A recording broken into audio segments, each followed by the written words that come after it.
1010, investigated reported disturbance at Acer Plaza. 10-4 dispatcher, verify address. That's Acer Plaza, repeat, Acer Plaza.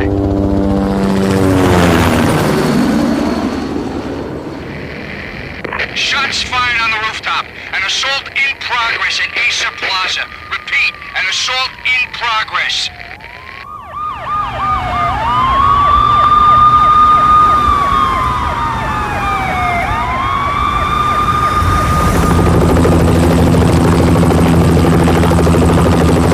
It's a war zone down here. 1085 dispatcher, need additional units. Additional units now. Officer in danger. Officer in danger. 10-5, please repeat, 10-5, all units, emergency. Officer in danger, Acer Plaza, repeat, Acer Plaza, all units. They were all dead. The final gunshot was an exclamation mark to everything that had led to this point. I released my finger from the trigger, and then it was over. To make any kind of sense of it, I need to go back 3 years. Back to the night the Payne started.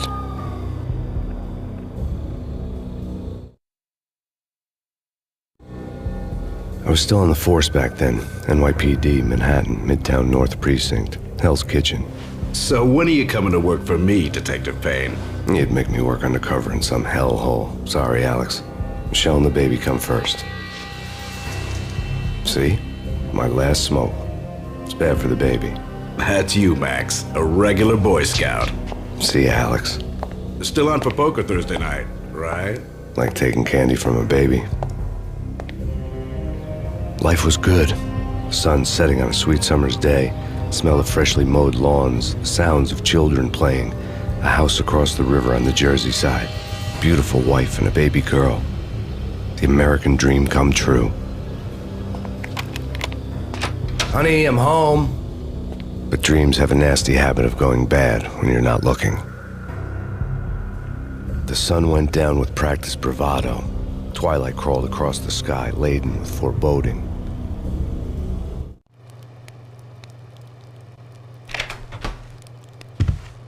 Michelle, honey, anybody home? I didn't like the way the show started.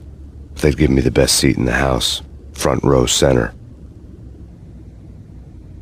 What the hell?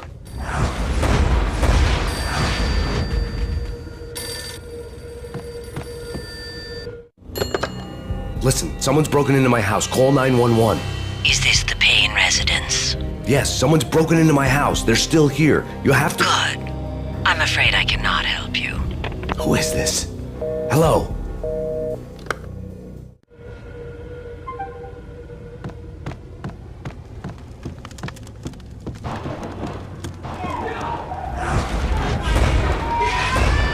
Michelle!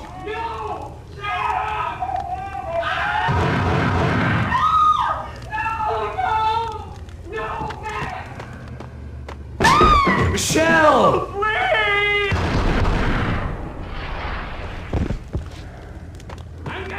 It's coming. Freeze! NYPD, drop it! Coming! Unit now!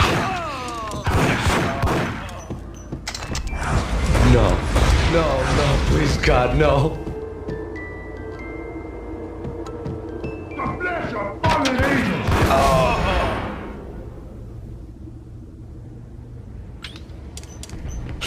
No, God, no, please, Michelle. Oh, baby.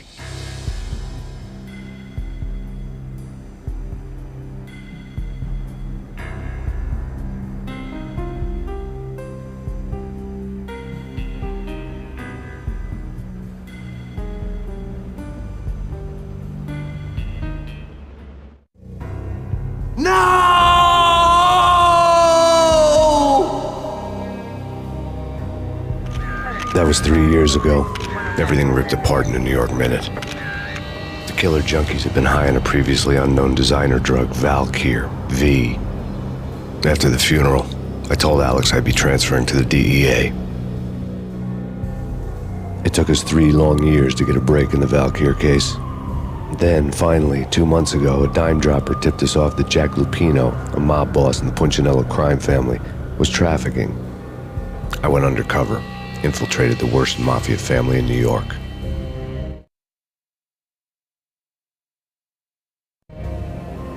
I came in from the cold and the dark.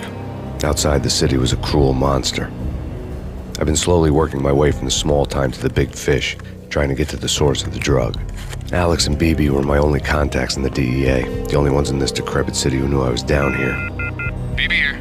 Something urgent has come up with Jack Lupino. You need to meet with Alex immediately at the Roscoe Street station. I hadn't had a face-to-face with Alex since I'd gone undercover.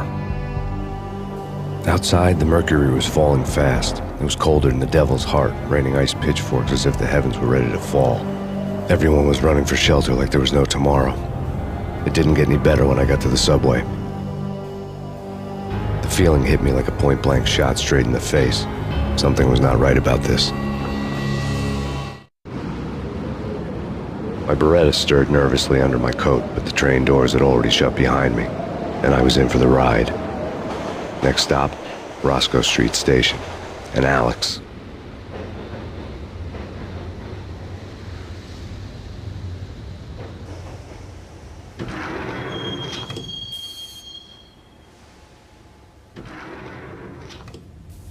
The station was drenched in gloom. Alex was a ghost, nowhere to be seen. I'd have to look for him.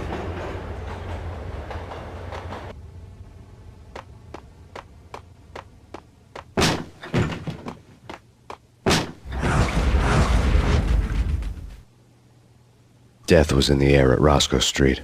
I'd have to find Alex fast.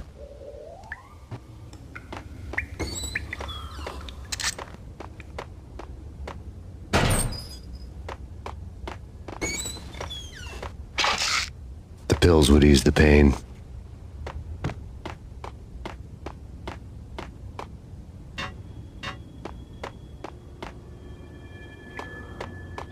Wasn't Jake supposed to take care of this? He and Mickey are having too much fun. Yo!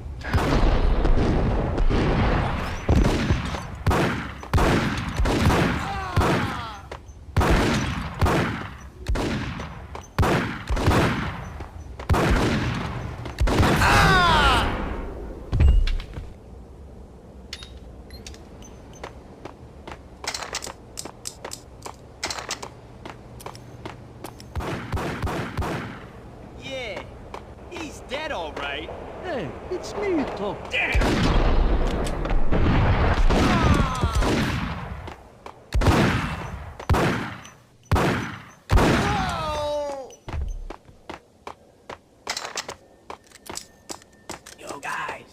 Yo, guys. Hey, we're getting around. What the hell?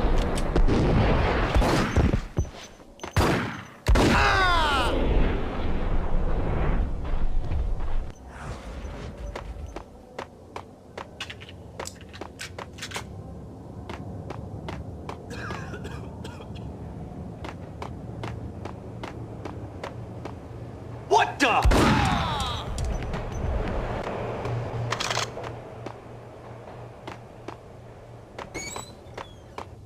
Sure, Yeah, really. sure. Hey,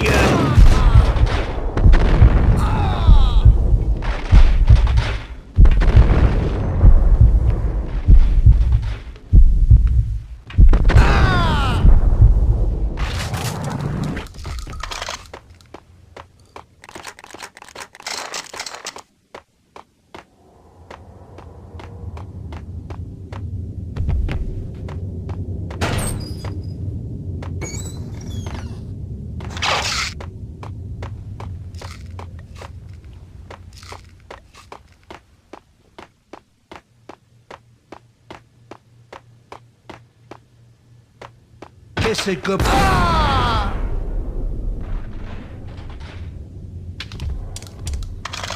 You saved me, man. What's going on here? A massacre. These armed thugs just appeared from nowhere. We need to get help. I can make the call from the control room 1 floor up. Can you take me there? Sure, sounds good. Follow me.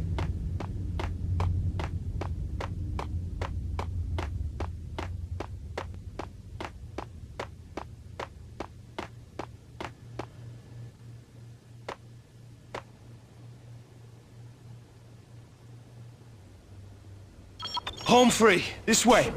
Hey, look out!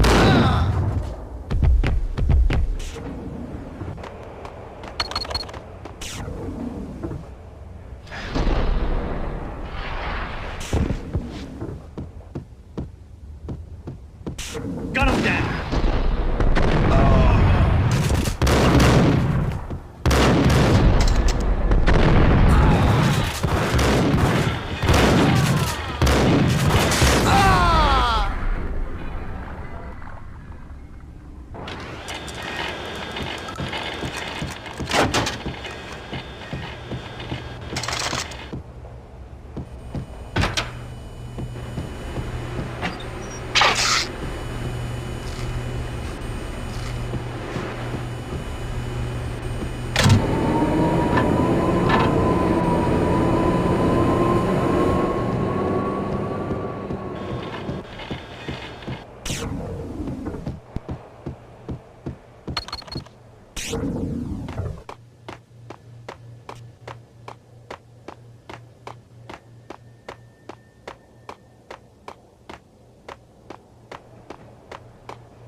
The train lit up like a Christmas tree.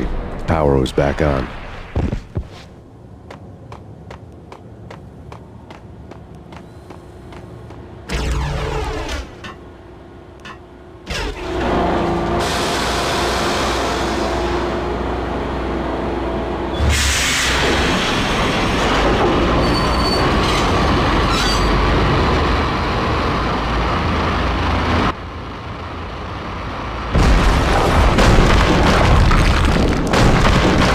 So much for being subtle.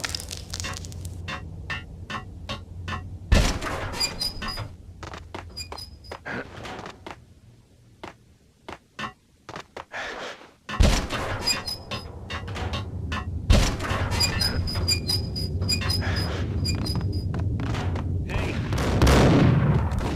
Hold it!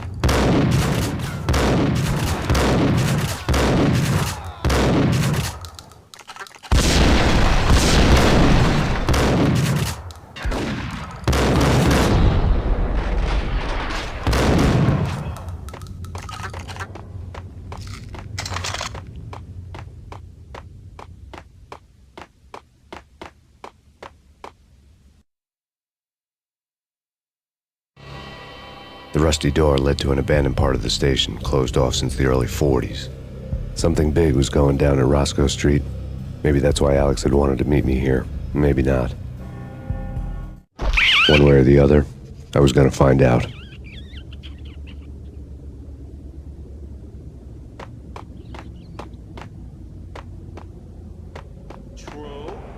Hey, yeah!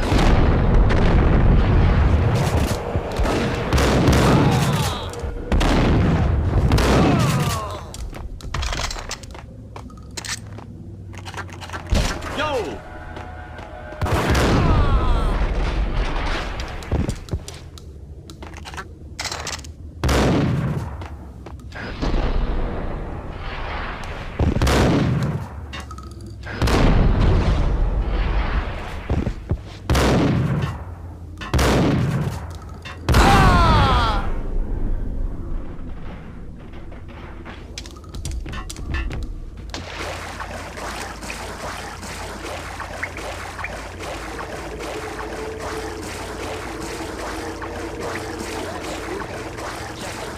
Yeah, spooky. But also it's like...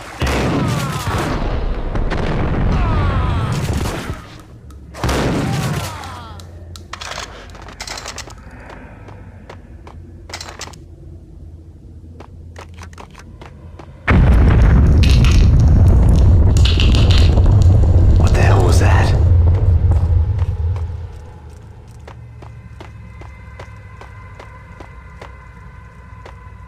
Hold on here. Give me the detonator. What are you talking about? The detonator. I thought you'd bring it. Whack the sucker! Get him!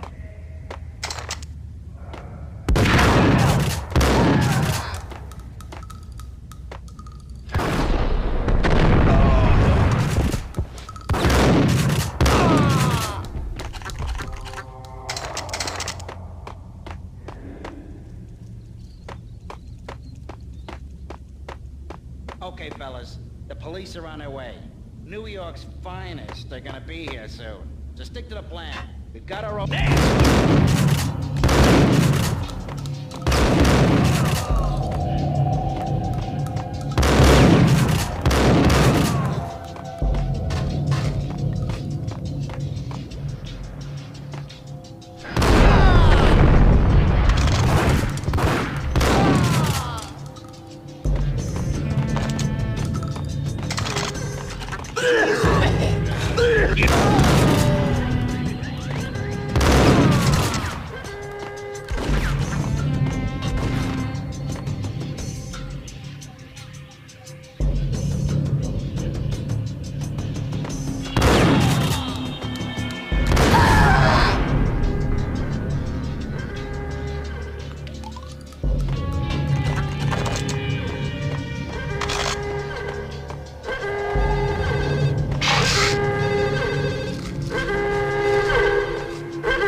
The bank robber's score lay on the table.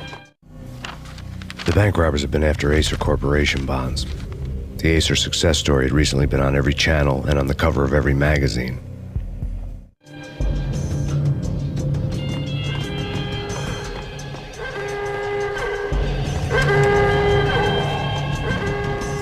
The bank robbers had left their tools on the table. Judging by the detonators, the crooks had bought enough explosives to send Lady Liberty into orbit.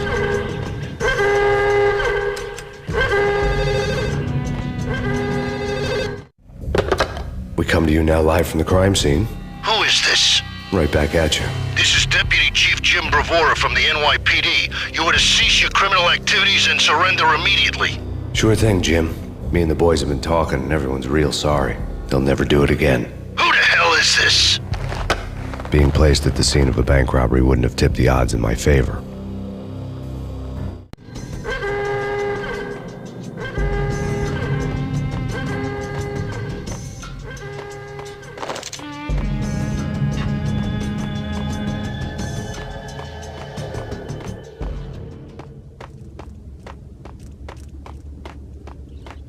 Got him dead.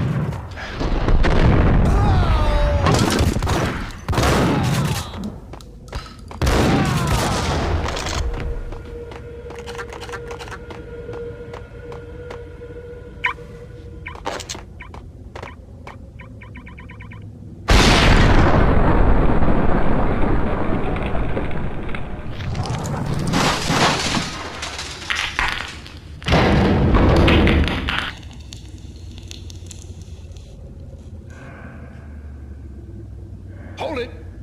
Max! Jesus, you almost gave me a heart attack! I nearly shot you! Alex, I'm glad to see you. What the hell's going on? There are more corpses here than at the city morgue! It's an armed robbery, a tunnel job straight to the Roscoe Bank vault through the old station wall. Is this why... This is Lupino's gig? This is Lupino's doing? Lupino's men? Really? You sure know how to pick a place? Can you get through? No, it's locked.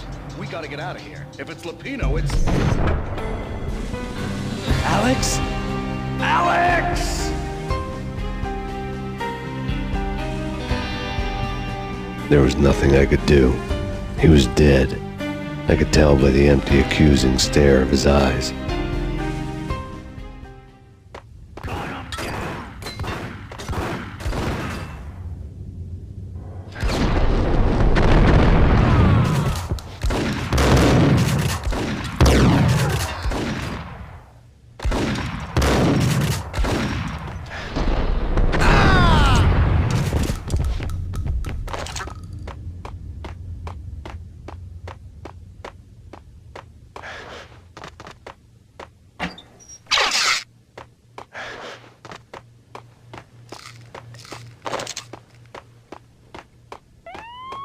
Let's get the hell out of here. We'll be fine.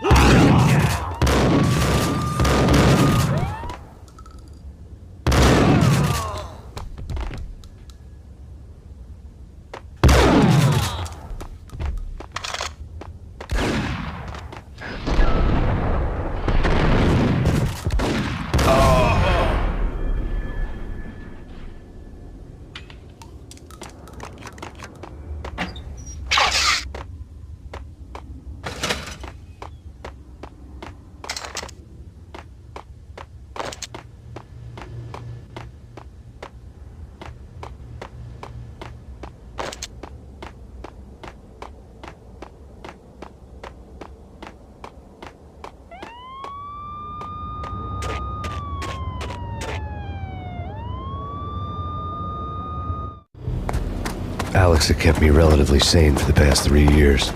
Now I didn't know how I felt.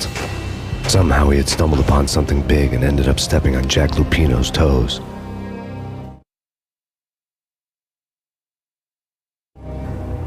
Lupino ran his racket of sex, drugs, and contract killings from a sleazy hotel in a slum block of tenements. The NYPD was closing in. I could hear the sirens. Their wail was a crescendo. Lupino thought he could get us by taking Alex out and leaving me to take the fall for it.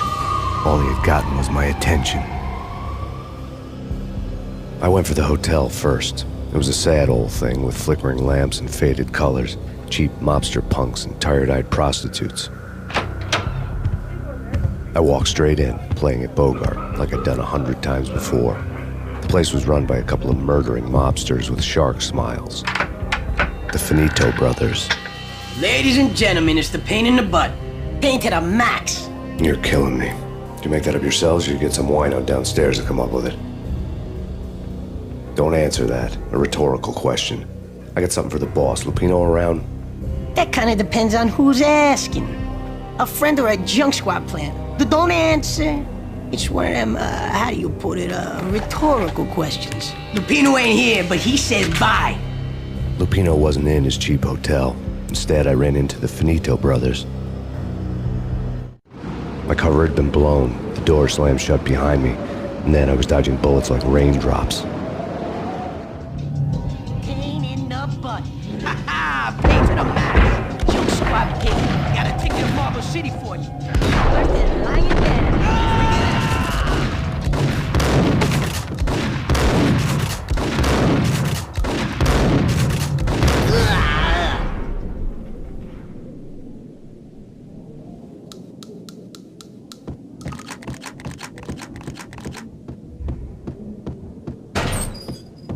A letter on the desk caught my eye. Everything all right? I had met Lupino only once. The gangster ran all his rackets through his right-hand man, Vinny Gagniti. Gagniti was a high-strung whiner on the verge of breaking apart, like an overamped Energizer bunny. He had the brains to run the business, but he lacked the balls, always falling short, taking his frustration out on underage addicts and call girls. The V deal goes down at your hotel. Jack's exact words, quote, "Vinny, you're in charge of this one," unquote. Rico Muerte's coming to see it through.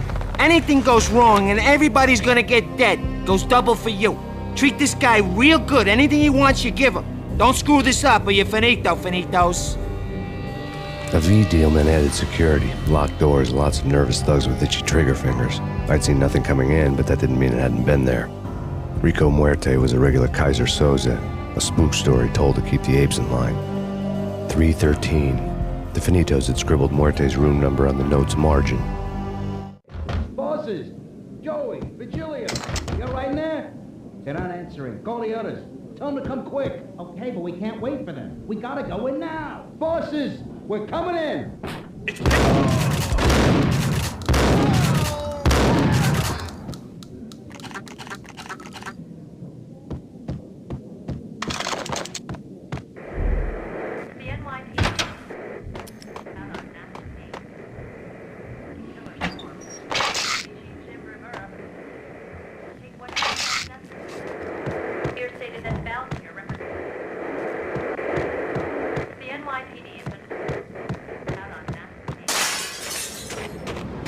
Yeah, something's wrong with the bosses. Payne's there. What the hell?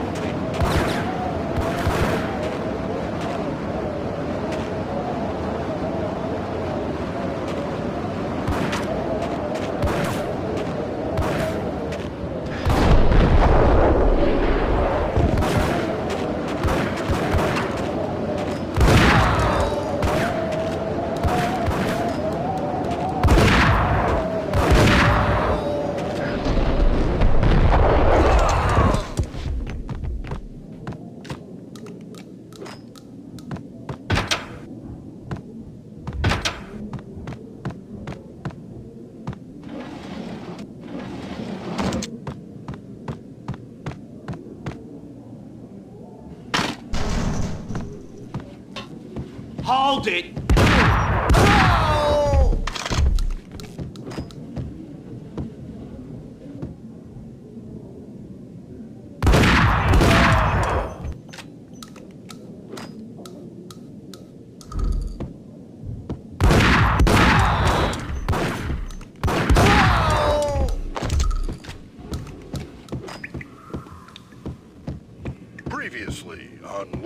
and ladies.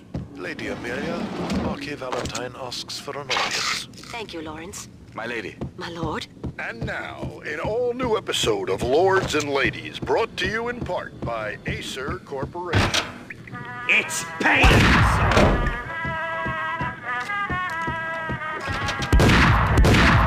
My lady. My lord. My lady, there is a matter of great importance that must bring to your attention. My lord, there is. Indeed, my lady, there is indeed. From the very first moment we met, upon that distant forest path, there is bright sunlight and the autumn leaves bloom the colors of your hair. Oh, my lord, you should not speak so. But my lady, I must. My lord, no. I forbid you. This cannot be. This must not be. Piece Why, of crap! why? Get up! It is too difficult. Do not force me to. My lady, I beg of you, I must know. I would rather die than... Be dead, for this shame is not. My lord, I am your long-lost sister.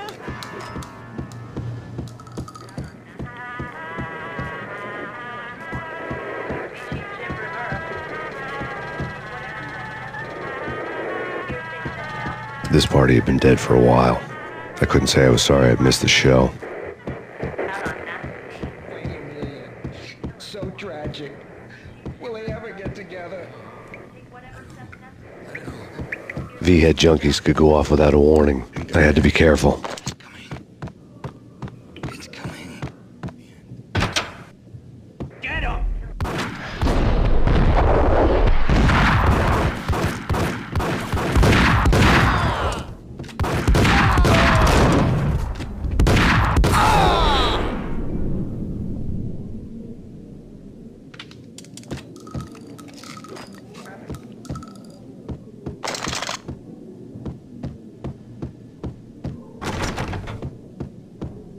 I'd found Muerte's room.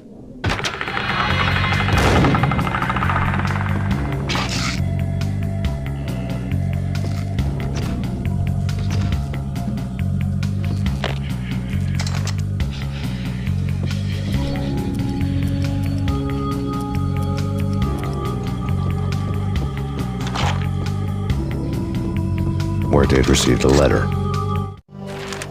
Our investigation had turned up nothing to link Angelo Punchinello, the head of the Punchinello family, to Valkyr. All tracks had ended with Jack Lupino.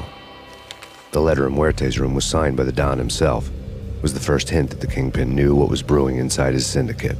The trouble you got into after the Chicago screw-up. The Punchinello family bailed you out. You have been waiting for a chance to pay us back. One of our trusted boys has a monkey the size of King Kong on his back. We need your special skills for backup on a major deal. Collecting evidence had gotten old a few hundred bullets back. I was already so far past the point of no return, I couldn't even remember what it looked like when I had passed it.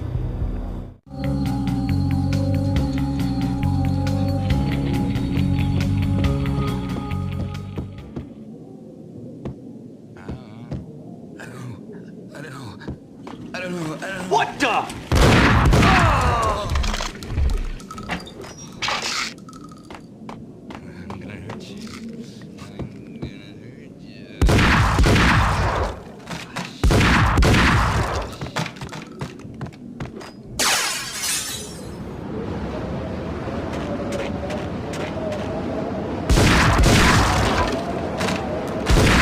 I didn't want to know what had happened here.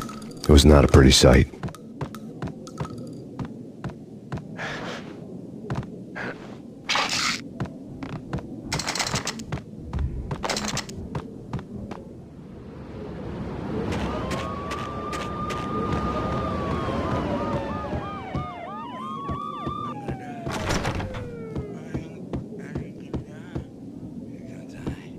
Sure. Yeah, really. Sure.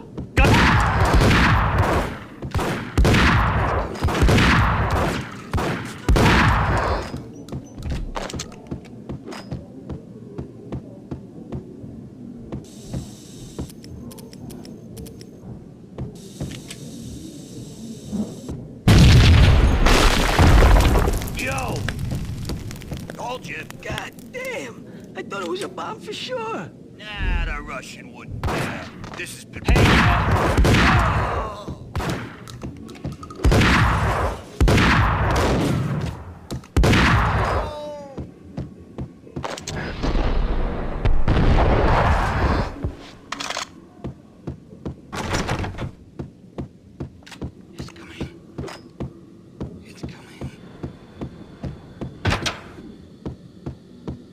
A hooker had left her diary on the table.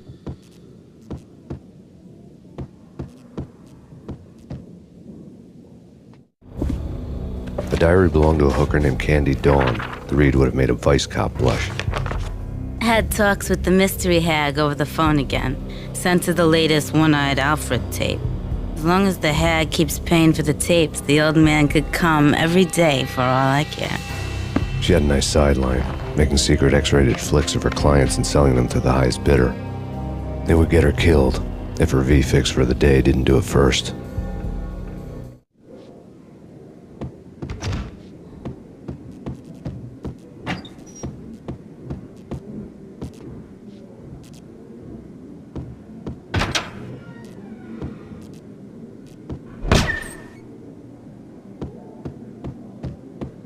What the hell?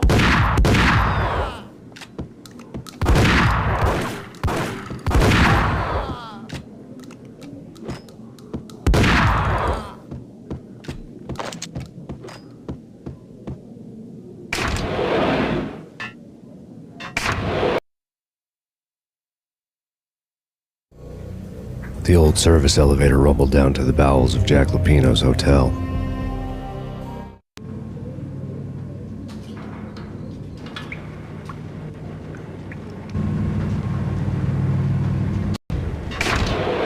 It was freaking crazy.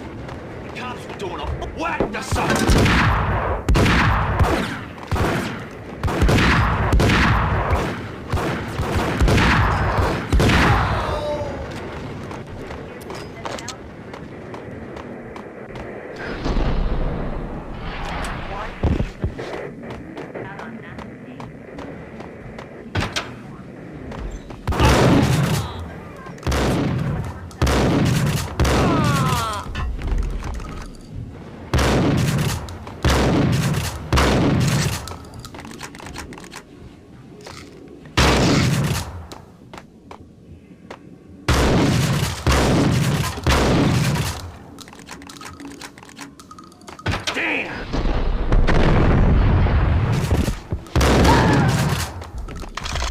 Exhibit number 1, a newspaper.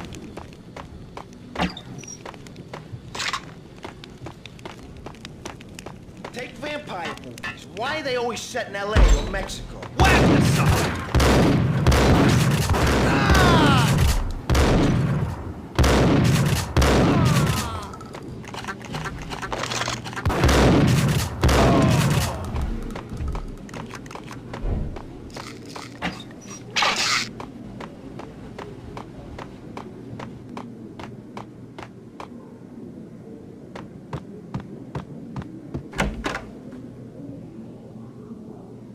Chill with the guns. Trust me, you don't want to piss Muerte off.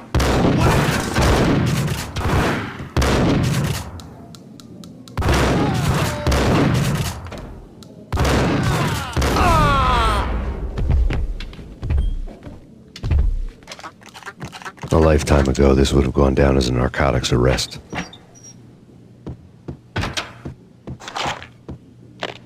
The transparent cylinders glowed green, full of Valkyr. It was dirty money. There was a key on the table.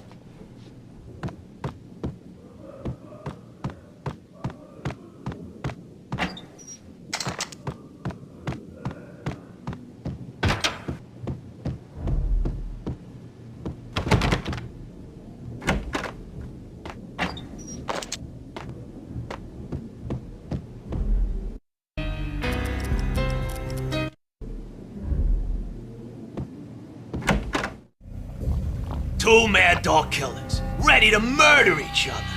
They step into the next room, and I'm thinking, now they're gonna do it.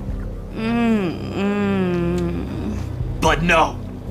They sit down in front of a TV and solve their differences with the Kung Fu fighting video game. I tell you, Candy, I was so depressed, I strangled them both with the video game cables. Oh, Rico, you're so bad. I am, ain't I? Rico Muerte, big-time hustler. Who the hell? It's that cop. Muerte went for his gun.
The antique switchboard was still in use.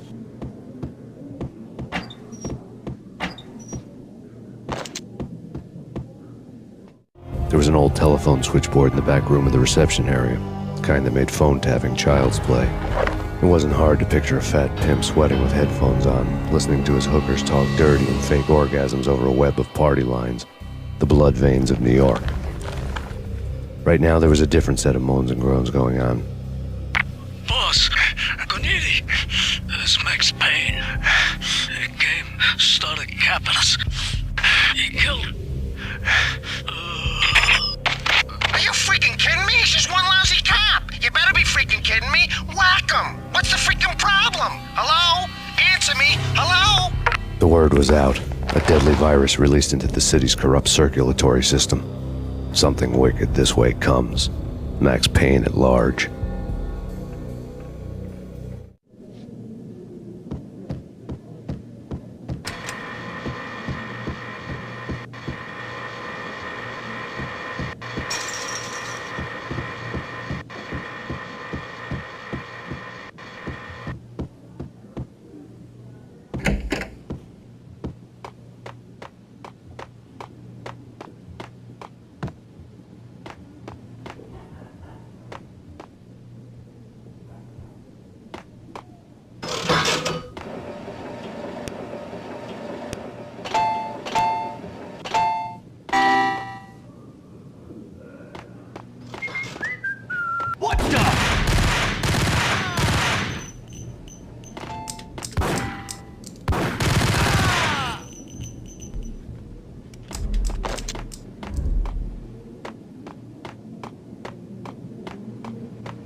Turn around, walk away, blow town. That would have been the smart thing to do. Guess I wasn't that smart. Lupino's tenement buildings were a seedy hangout for all kinds of sleaze. A liquor store, a pawn shop, a laundromat full of mobster bookies and loan sharks. The list went on. The how and why of it was a mystery to me, but they knew I was a cop. They knew I was coming, and they were going to get real trigger happy about it. I got to see Lupino's hangout all lit up. A bomb went off, turning snow into liquid gold. A pillar of fire lifted the remains of a car straight up into the air. The flames were highlighted on the hood of a black Mercedes-Benz as it coasted down the street real slow, as if the driver didn't have a worry in the world. I got a good look at the man riding shotgun. It was Vladimir, the head of the local Russian mob, the fly in Don Punchinello's soup. The ringing in my ears was the sound of a mob war being waged.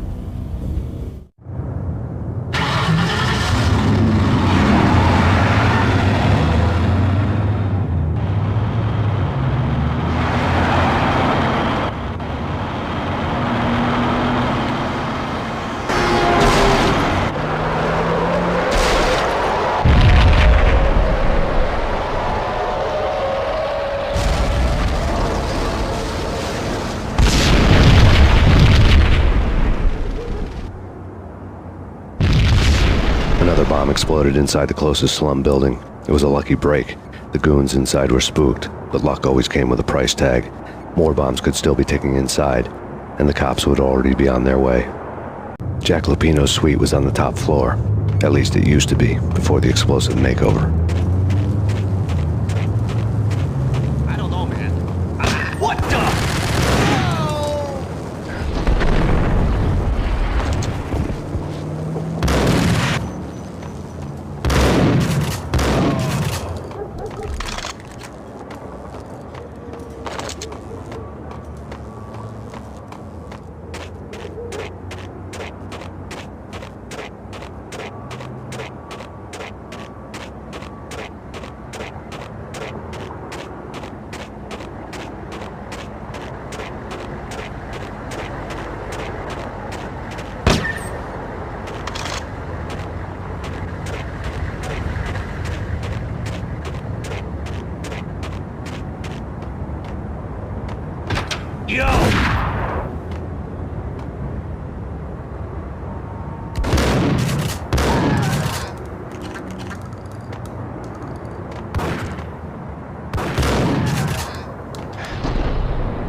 The whole building was rigged with explosives.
A beaten-up phone in the entrance hall was ringing. It could have been just a junkie in need of a fix, but it turned out to be something more sinister than that. Am I speaking to Mr. Payne? Who wants to know? My name is Alfred Wooten. You must hurry. The police are on their way. Tell me something I don't know. They know you're there. How? And what's it to you? I will contact you again. The cops arrived, sirens singing in the off-key harmony of a manic-depressive choir. I had a few minutes while the SWAT team would go through their usual routine. By the time they busted in, I needed to be long gone. Max Payne, this is Deputy Chief Jim Bravura from the NYPD. Drop your weapons and come out with your hands above your head. True. Who said it?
I couldn't get past the door without a key.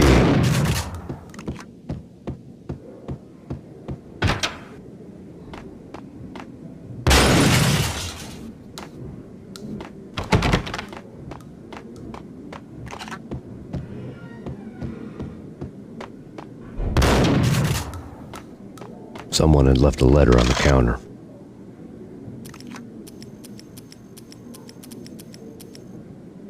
There was a key on the shelf.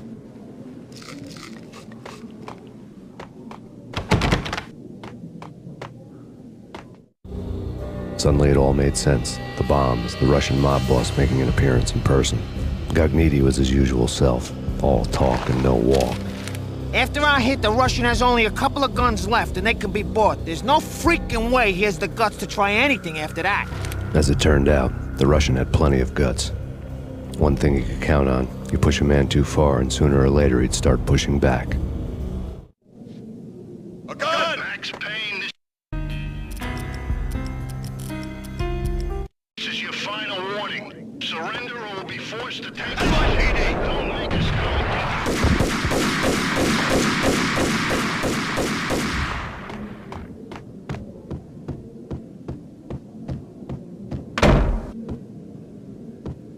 What the hell?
The bombs had destroyed all the stairs up to Lupino's office. The alternate route led there by way of adjoining rooftops.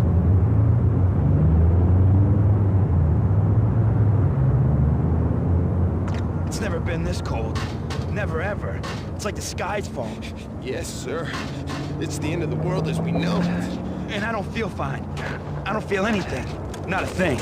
I'm freezing my butt off.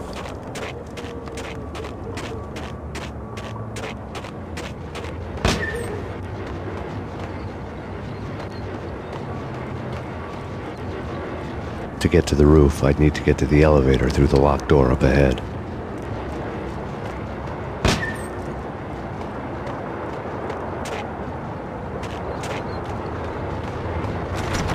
Pizza delivery.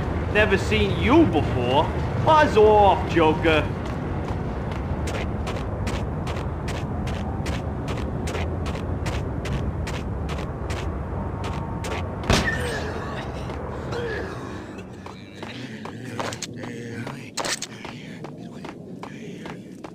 Max Payne.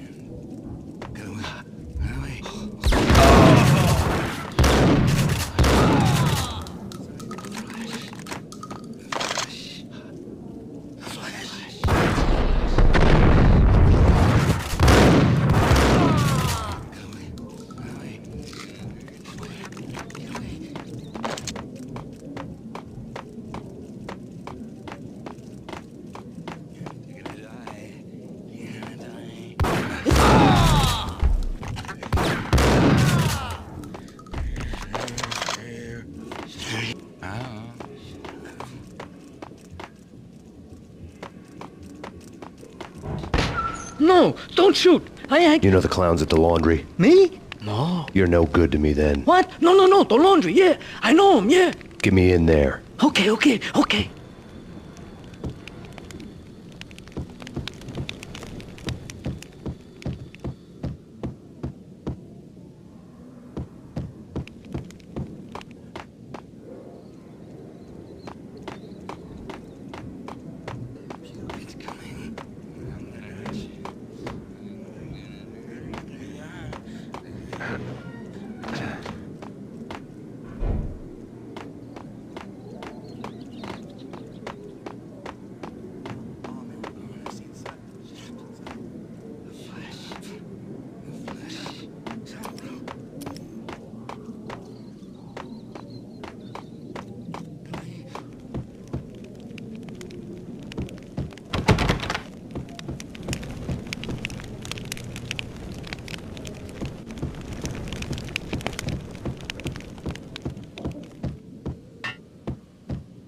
No problem, man. I'll come to the laundromat with you. I'll get you in.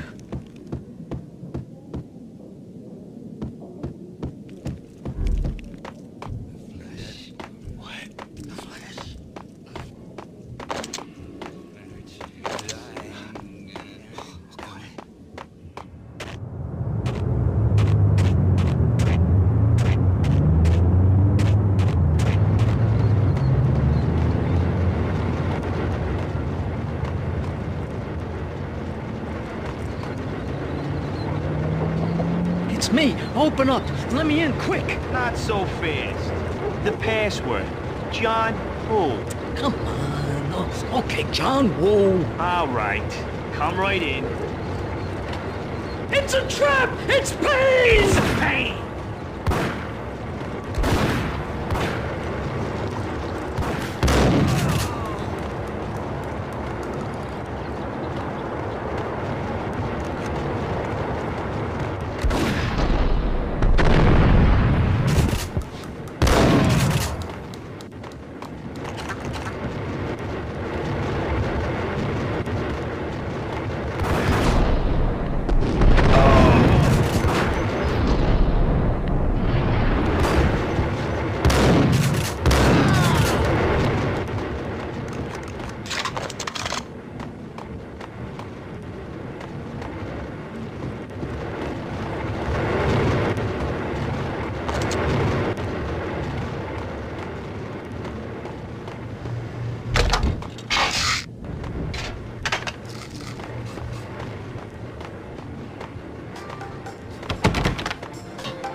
New York City is in crisis tonight. with reports of Valkyr-related gang war in the streets of the Bronx. Apparently, Max Payne, wanted for questioning in connection with the slaying of a DEA special agent earlier tonight, is waging a one-man war against his former partners in crime. Among the listed casualties so far are notorious mafia members Joey and Virgilio Finito, as well as Rico Muerte, himself a fugitive from the law, and a suspect for several murders in the Chicago area. The NYPD has been placed on full alert. A citywide APB has been put out on Max Payne. Deputy Chief Jim Bravura has promised to take whatever steps necessary to bring him to justice. What those steps may be remains to be seen. For NYCNN TV News, this is Kira Silver.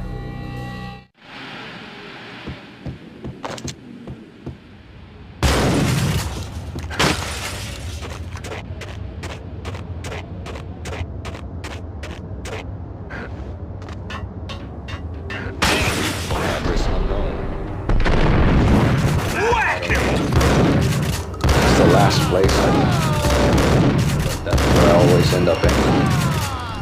Only it's not me talking to the pink flamingo, but someone who looks the part down to the finest detail. Except that he's evil. I'm hiding in the shadows, watching it all unfold. The flamingo speaks. It says, "That's here is our microphone, that television." Somehow I know this, just don't whisper now.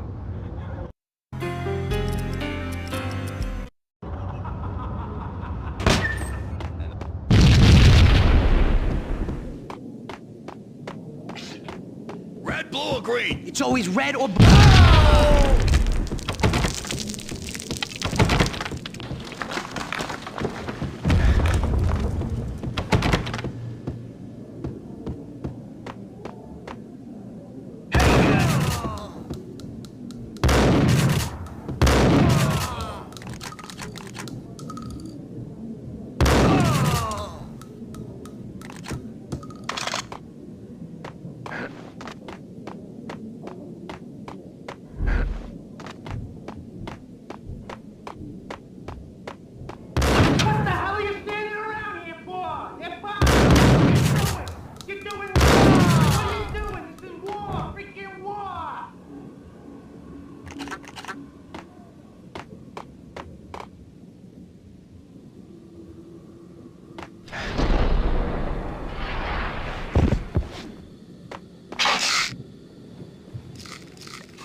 Vinny Gognitti, just the man I've been killing to see. Payne? Freaking fed! I knew from day one there was something screwy about you. What do you think you're doing? You're a freaking cop. You ain't got squat on us. You can't just come in here waving your piece like it meant something. Yeah! Oh my God! Oh God, you shot me! You're dead, Payne! What the hell are you waiting for, you apes? Kill him! Kill him! With pleasure, boss. Gognitti bailed. I made like Chow Yun Fat.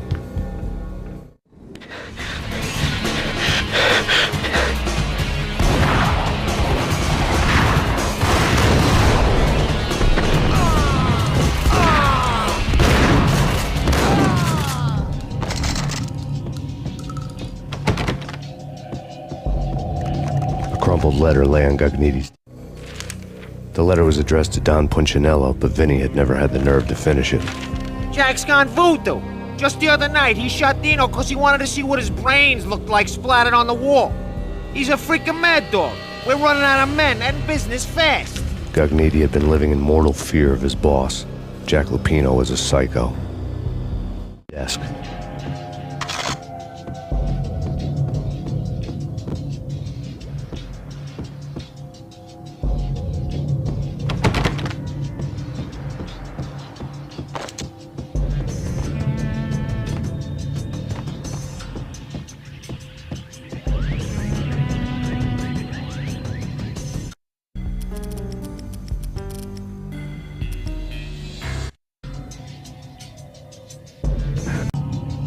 Vinny Gognitti was running scared. He could run, but with a bullet in his stomach like a broken bottle of Tabasco, he was quickly running out of time. He knew where his boss was, and I wanted to square things up with Jack Lupino.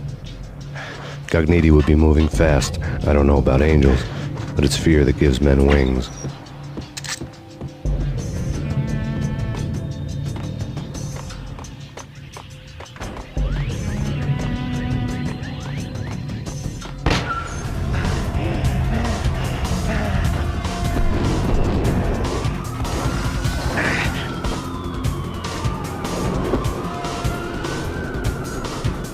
Gognitti hitched a ride.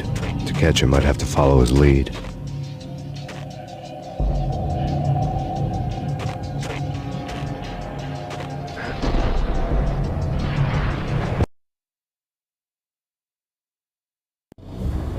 This was my second train ride of the night. The way it started didn't promise anything better than the last one. Freezing wind tearing at my face like sandpaper and razors, ice hard and slick under my hands and feet. And somewhere in the background, the wail of sirens, the city howling after me. New York sped by in fast forward. Dark rooftop water towers and a dead forest of antennas and chimneys, all a blur.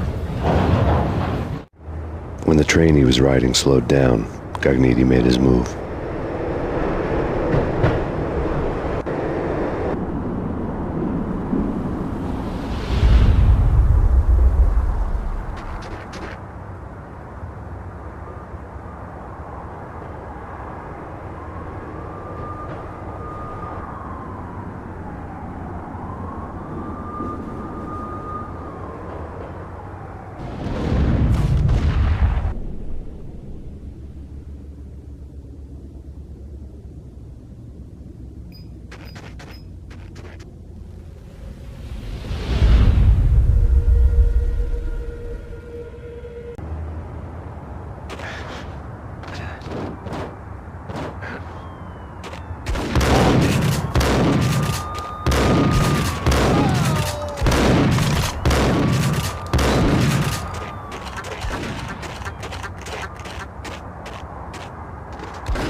It's Payne! He's coming down the stairs! Shoot the bastard! Okay, boss, you got it. No problem. All right.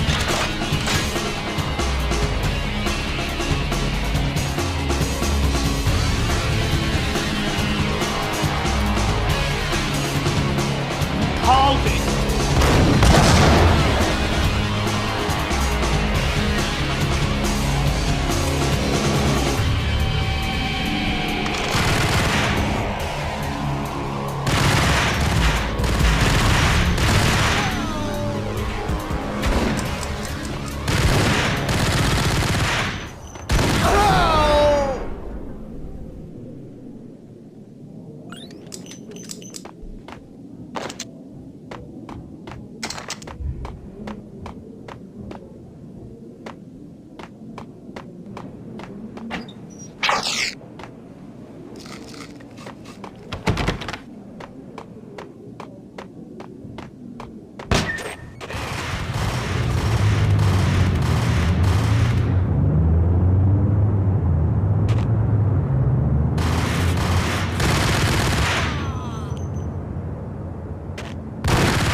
hear him? Keep your guns pointed at the door.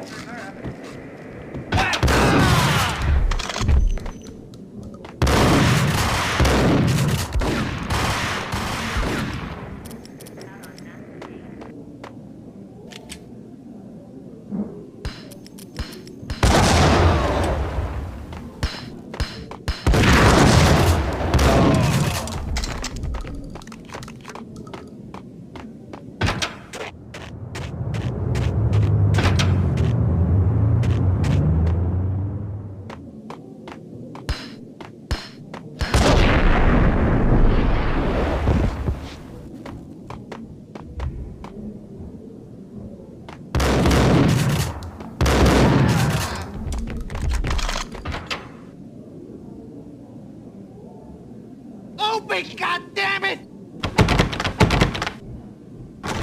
Payne! I'll kill you, you lousy freaking...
Cogniti ran out of steam in a dead-end alley with steam boiling out of the sewer grates like all the fires of hell were burning high beneath us.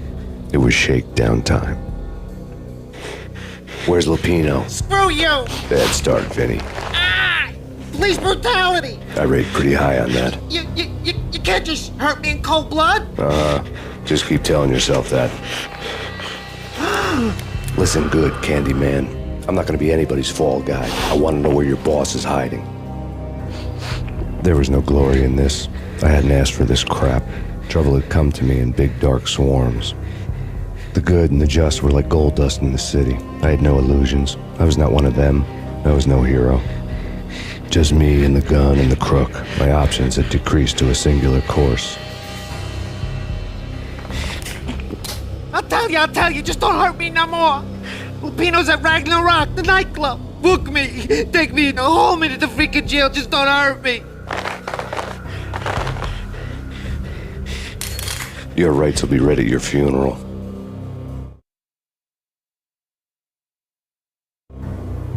Ragnarok was Lupino's private nightclub, a den of drugs built into an old theater. I knew what waited inside. V-head junkies ready to explode in random acts of senseless violence, and Lupino's goon squad, the worst stone-cold killers this side of hell. Ragnarok was as inviting as a headache, flickering and flashing to a machine gun beat. The belly of a nightclub was a gothic theme park that began with bondage games and led to the nasty stuff from there. As subtle with its dark message as a cop killer bullet through the heart. Like father, like son, just like Jack Lupino.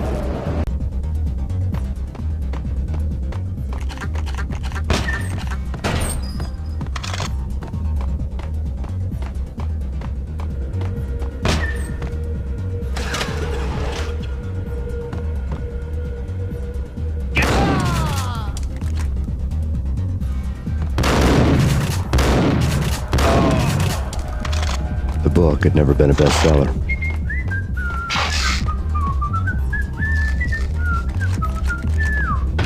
There he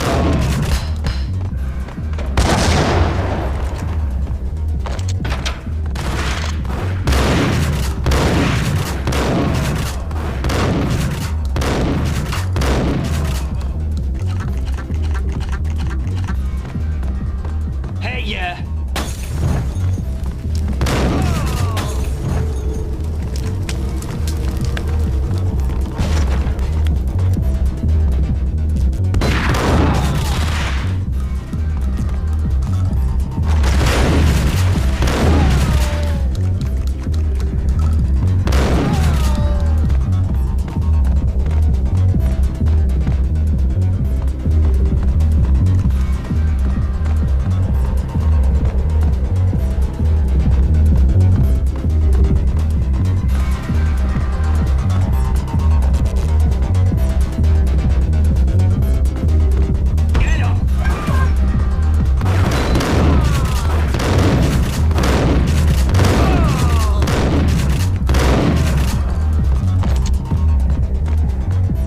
Books on the occult had been piled on the table.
Hold it!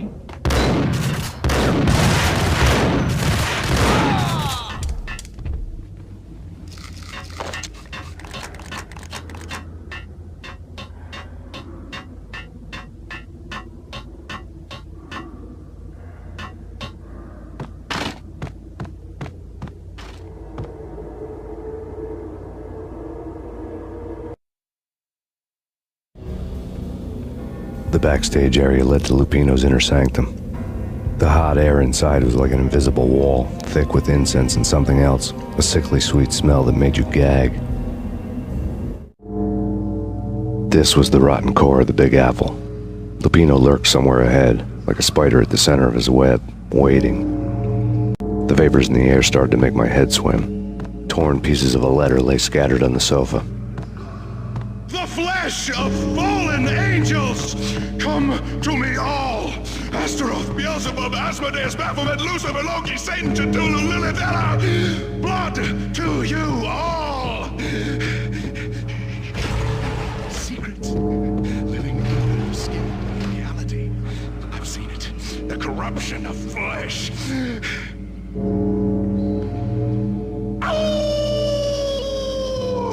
I'm the wolf! Yeah! I am the wolf! It's close. It's coming. You have come. A witness to the end of time. It's now! I will rise to her side! I don't need the words! I'm beyond the words!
I had known there'd have to be a catch in it somewhere, and this one was the Empire State Building of catches.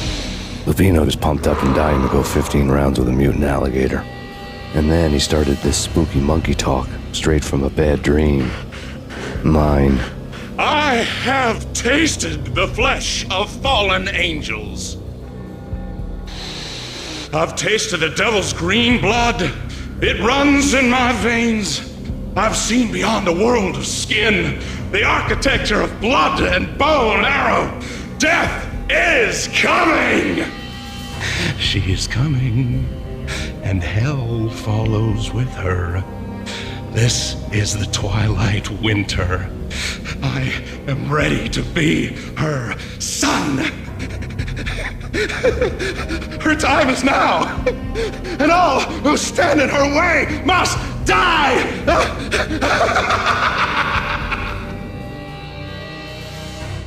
Die! You'll die! You'll die! Now! All die!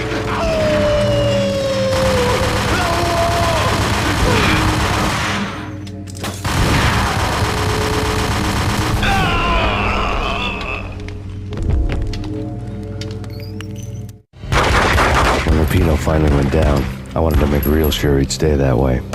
V was a bad monster. Turned them into friggin' zombie demons from outer space. I think he's dead already.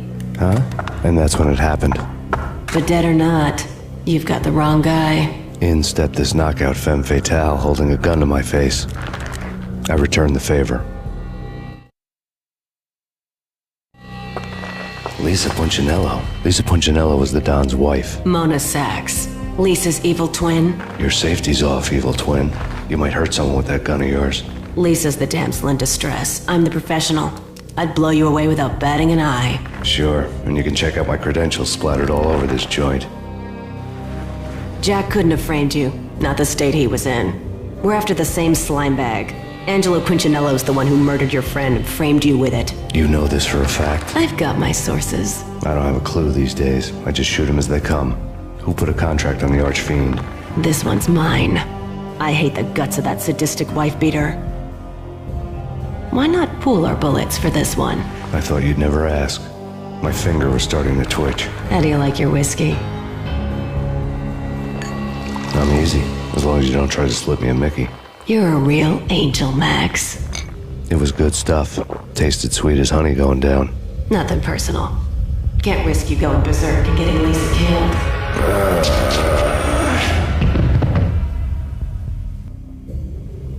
The nightmare was always the same. Violent shapes moving in darkness, old and ugly. The killer's mad laughter was a riddle filled with wicked innuendo.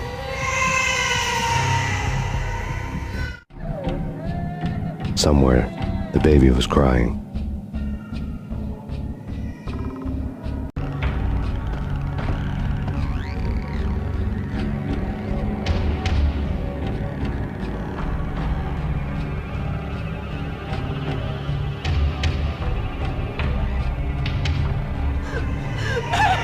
No, please, Max! Why? I didn't mean to. I'm sorry.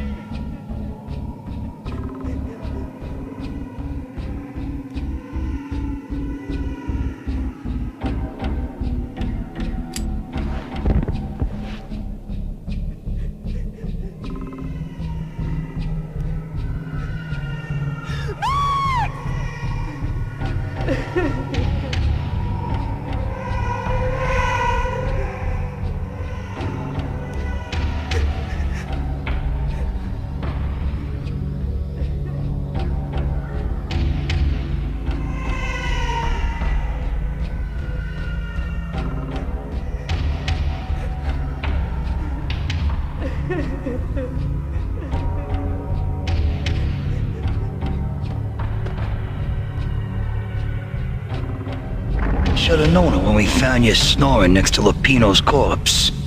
A comedian, huh? The pictures were filled with good old times.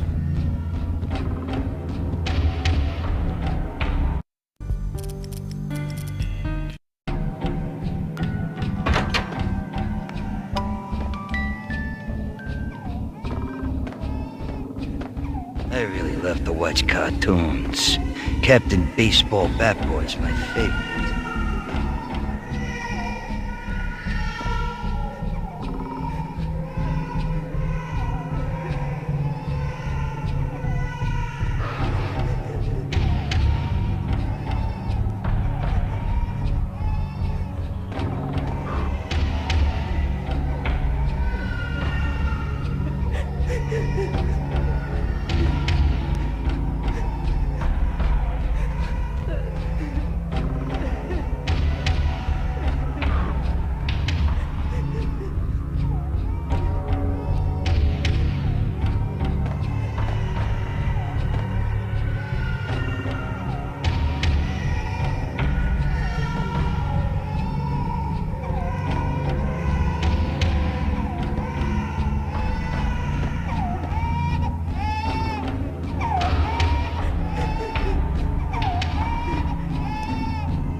No. No, no, please, God, no.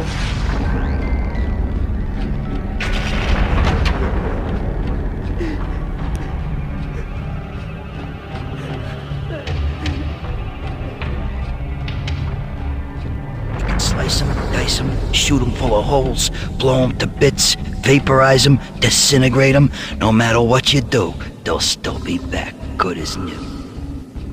Michelle's diary lay on the table. Max, no, please, Max. Why? I didn't mean to. I'm sorry.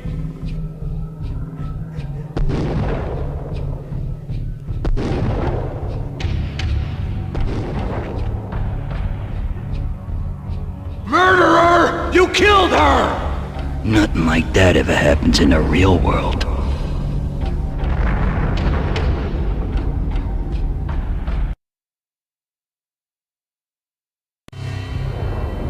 I woke up in a bad dream. My head felt 2 sizes too small for my brain. Max Payne. I envy your name. And the killer was smiling. Pleased to meet you. I'm Frankie the Bat Niagara. Niagara, as in you cry a lot? He had a baseball bat and I was tied to a chair.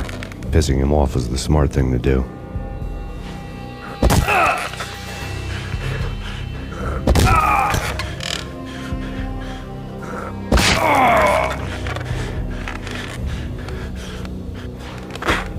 Nothing wrong with a little laugh now and then. Take me, for example. I love to watch cartoons. Cartoon violence is a fascinating thing. Let's take a break. I need to take a leak and maybe grab a cold one at the bar. Don't worry. I'll be back to finish this off. And then, it's checkout time. You play, you pay, you bastard. He swaggered out, and the door clanged shut behind him, locks clicking into place. Everyone makes mistakes. Mine hadn't been to crack jokes about the goon with the bat. He'd have cracked my skull regardless. It hadn't even been to trust a girl with a gun. I had blindly gone after the first bad guy on my hit list when I should have been aiming further up the ladder, at the head of the Punchinello family. I couldn't bring myself to be pissed at Mona. Guess I had a soft spot for a pretty face.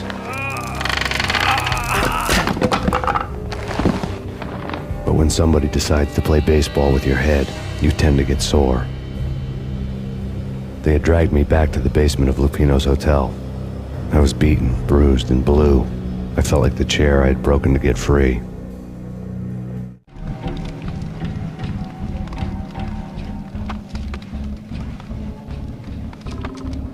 All I had was Niagara's bat, sticky with my own blood. Without a gun, I'd be no match for Frankie's men. I'd have to play hide and seek with them.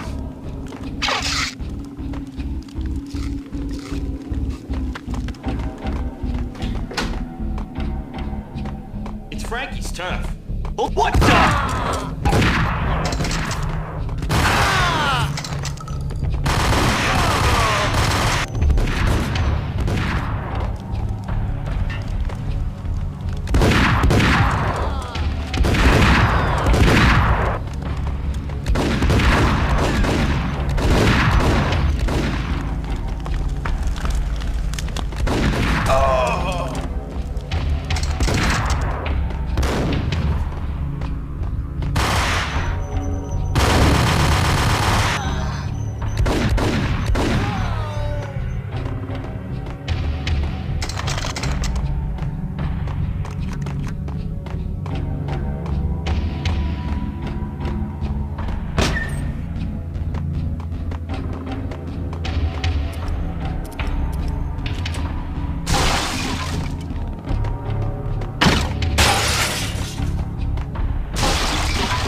things were fast going from bad to worse.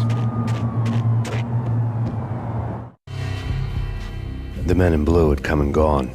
They had decorated the place with chalk outlines and tied it together with yellow tape. The cops who had stayed behind were dead. Frankie, his boys, and I had the place all for ourselves.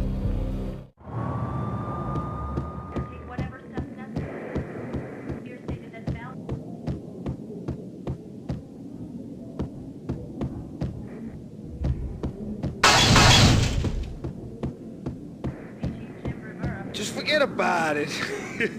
Just forget about it. Hey, just forget about it. That crazy witch, you should have heard her. She was a real scream when the boys caught her trying to cap the Don. Oh, that's friggin' bad. To the trio? That's even worse than what Frankie's doing to that poor bastard downstairs. She's gonna take a long time to die. The mobster muscle on the phone was talking about Mona. Punchinello's trio were nothing but bad news. There he is!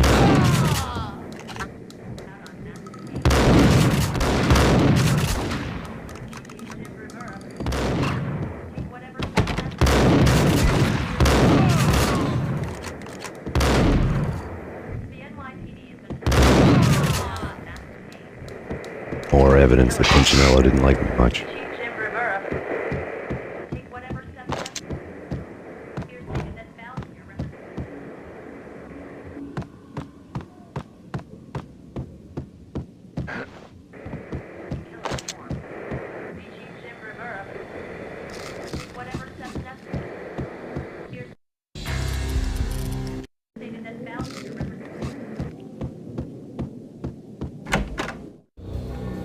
The hotel. Fine by me.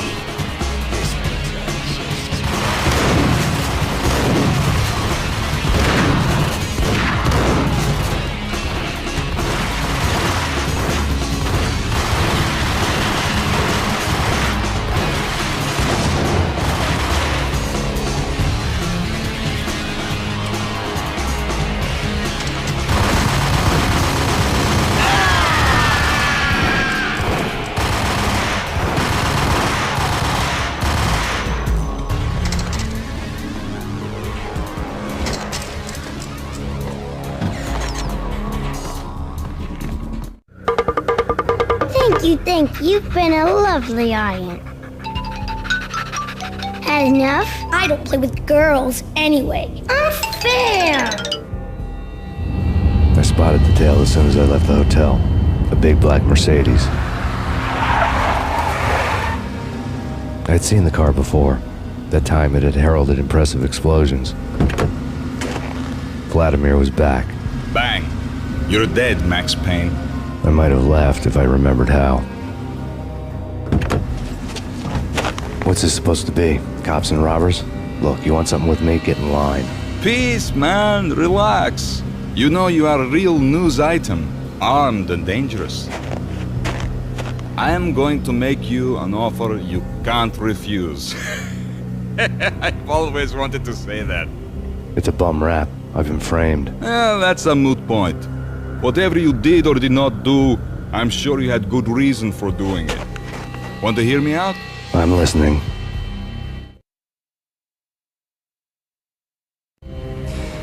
Punchinello messing with V is bad for business all around. But that's not all. There is this guy, Boris Time, used to pull jobs for me. He's the captain of the cargo ship Charon. Now the bastard turncoat has gone over to the other side, Punchinello's. The ship's loaded with high-res hardware, guns, my business. If Punchinello gets hold of that cargo, he's won and I have lost. And you'll have your work cut out for you.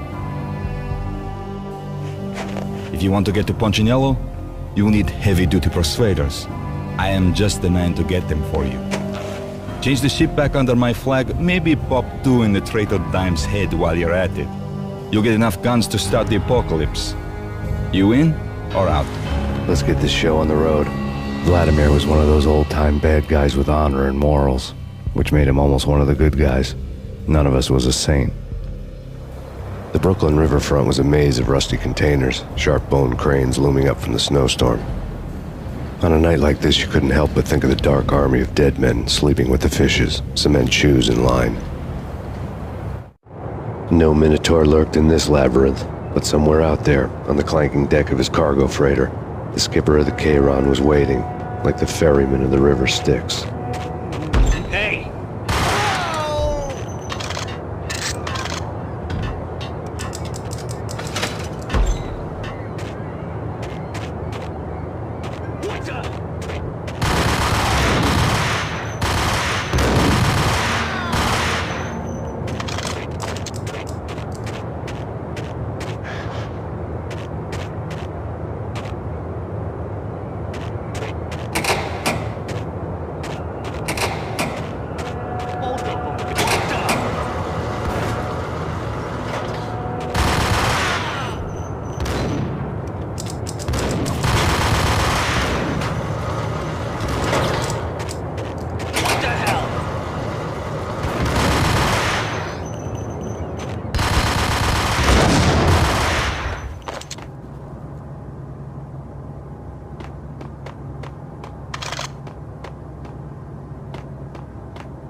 doubted the letter was a receipt.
Whack him!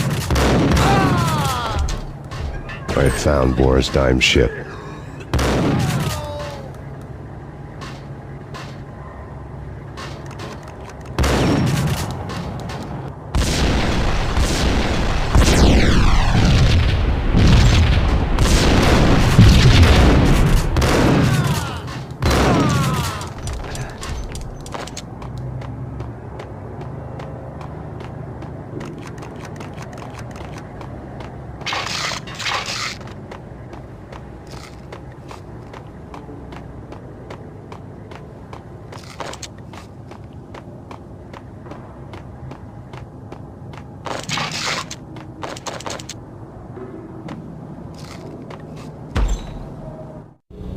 Rust had crept over the side of the cargo steamer a long time ago. Boris Dime would be on board. I'd have to smoke half of his crew to even get near the gangplank. Guns were probably being kept in the hold, buried amidst the rats and oily water.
Angie, tell me, how much did Dime cost you?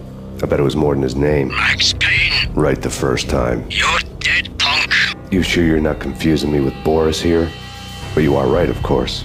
Pretty soon we should get together and have a talk. You son of a... Pissing Punchinello off was a dangerous game, but when people get mad, they make mistakes. I should know. That's where I wanted Punchinello, mad enough to trip over his own feet, preferably into a grave.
how to handle yourself. Anybody who says different is calling me a liar. Vladimir here. Collect all the guns and ammo you want. Meet me on the bridge afterwards.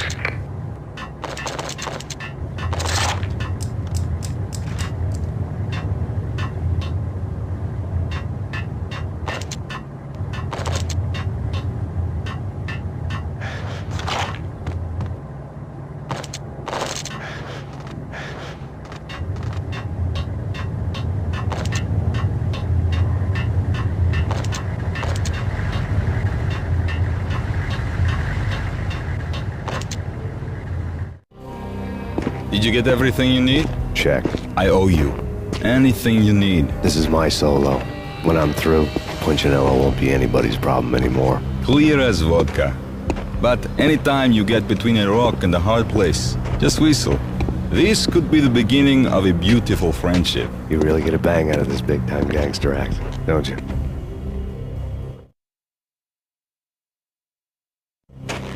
Even with all this firepower, I figured I couldn't get to Punchinello at his manor.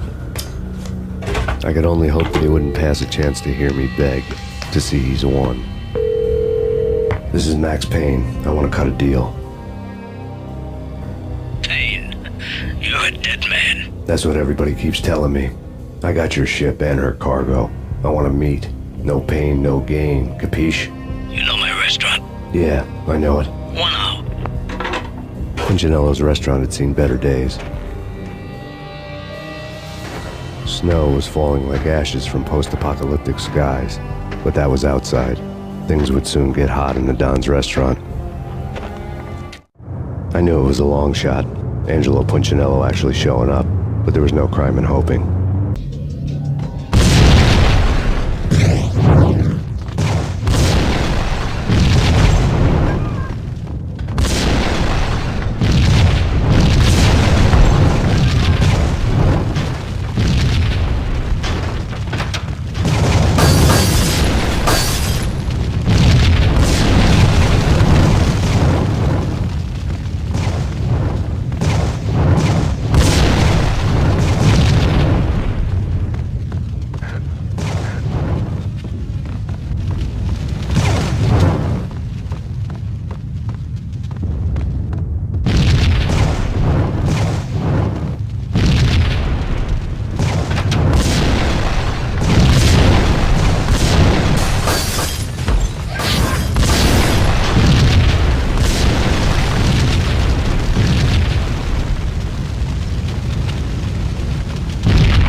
Punchinello was burning to get me. The feeling was mutual. He was trying to put out my flames with gasoline.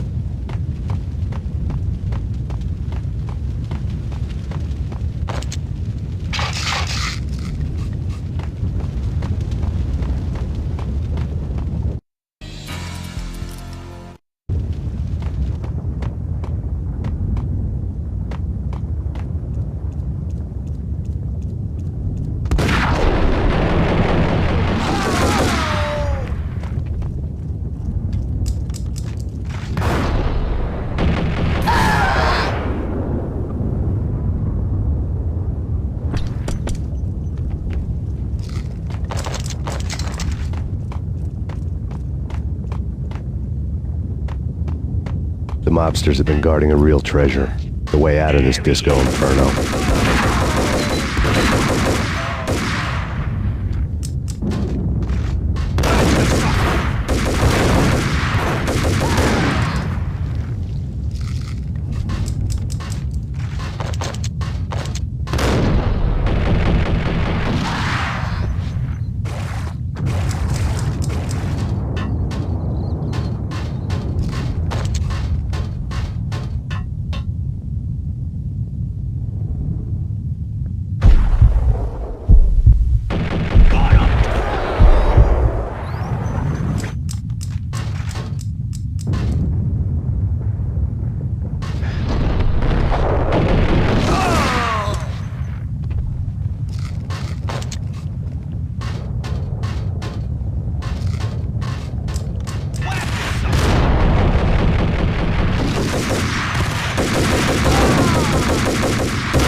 lad had seen my smoke signals.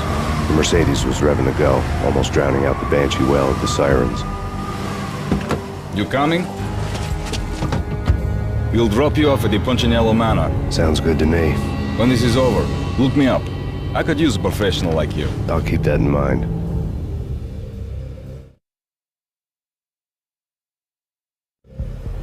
The night groaned with cold. The garden lights flickered nervously. In their light, the falling snow was dead white before the darkness ate it up. I had heard the stories. The trio were mad dogs. They'd have hung the heads of their enemies over the manor gates if the capo had only let them. Punchinello wanted Payne. He'd see the pain. The trick in my situation was that there was no trick, no matter what the movies tell you. No rules, no secret mantra, no roadmap. It wasn't about how smart or how good you were. It was chaos and luck, and anyone who thought different was a fool. All you could do was to hang on madly, as long and as hard as you could. Someone had graciously left the back door open for me and killed the guards. My money was on Mona. I knew the trio would be standing between me and Punchinello. I had read their rap sheets, thick as phone books. No one would be walking out of here alive. The numbing cold of the broken night had followed me in. Upstairs, the trio tangoed down the manor halls to the silent rhythm of their murderous hearts. The blood of their victims rust on their lips. Vince Mignano, Pilot Providence, a.k.a. Big Brother, and Joe Deadpan Salem. The pistol was a frozen lump in my hand, piercing the skin, gnawing me to the bone.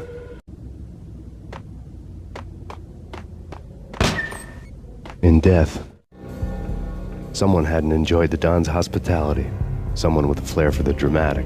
Someone who had let herself out of a locked cell and past a couple of armed guards. My thoughts were on Mona again. I could only hope she was a good enough gambler to walk away while she was still winning, before she'd run into the trio. The thug had been promoted to messenger.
It's Payne! Someone get the guys from here!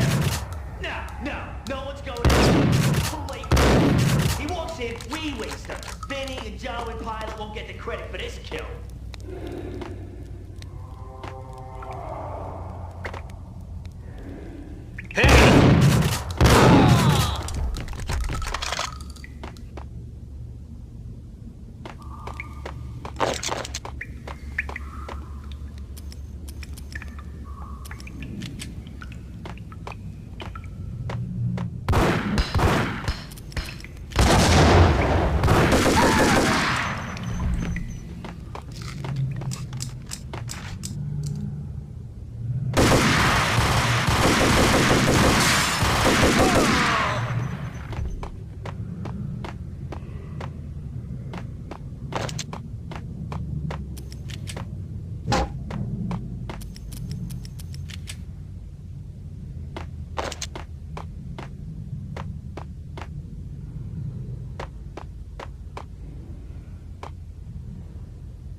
didn't take me long to run into the trio.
One down, 2 to go.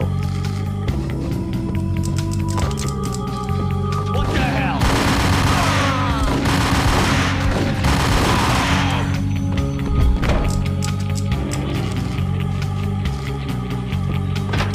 My fortune had been told.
for her.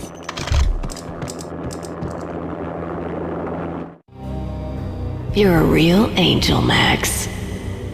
I couldn't tell whether it was Mona or her sister. The body was a mess. The sick bastard had really gotten a kick out of it.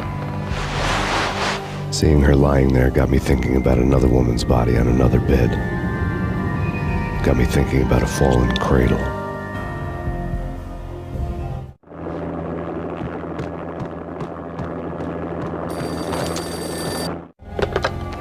Max Payne. Talk to me. Alfred Woden. You've got company. An armed helicopter just landed on the manor grounds. You must hurry. The more the merrier. End of the road. Vince Mugliano.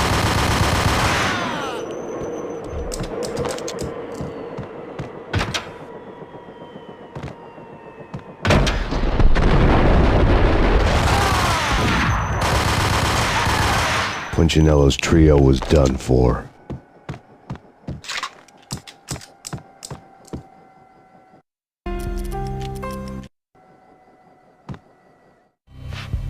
Outside my door. Hurry. He's coming for me. You gotta hurry. Please. I could hear Punchinello on the phone begging for help. He should have been saying his goodbyes. Punchinello was a pushover. The moment I stepped into the room, he folded like a deuce before a royal flush. No, wait. I was just doing what I was told. I couldn't refuse. She's someone high up. Government, maybe. I don't know. He was trying to buy more sand for his hourglass. I wasn't selling any. No, I told him not to.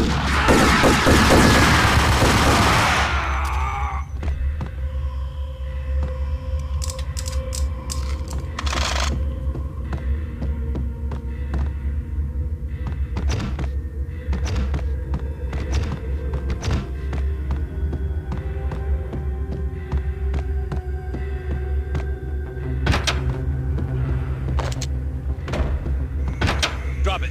Don't move. Game over, Max Payne. I could tell when I was outgunned. It was time to take another beating. The mystery witch was a real barracuda. Trouble on dagger heels, a smoking assault rifle in her hand, and an army of killer suits behind her.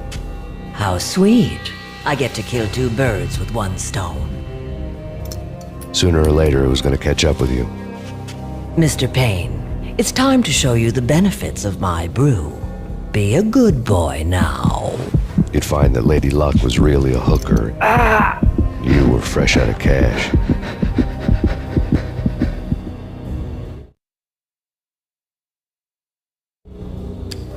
Gentlemen, we're done here. Take me to Cold Steel.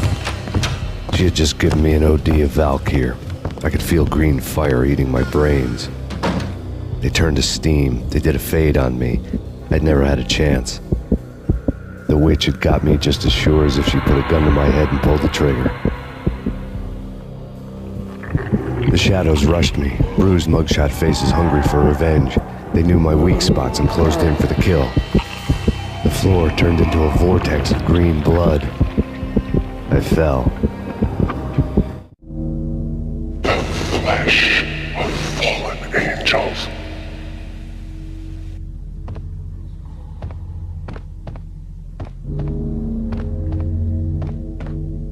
Who's there?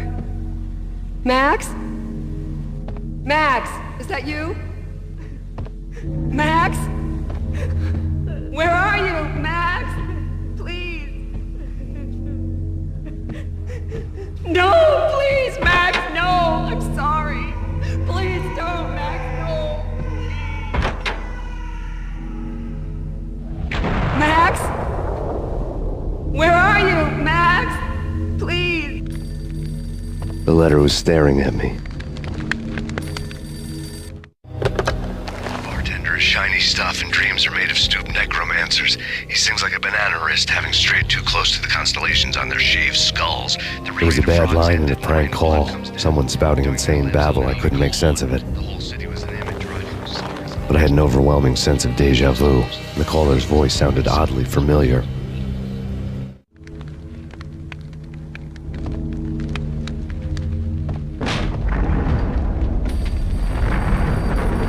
weird piece of paper looked dangerous.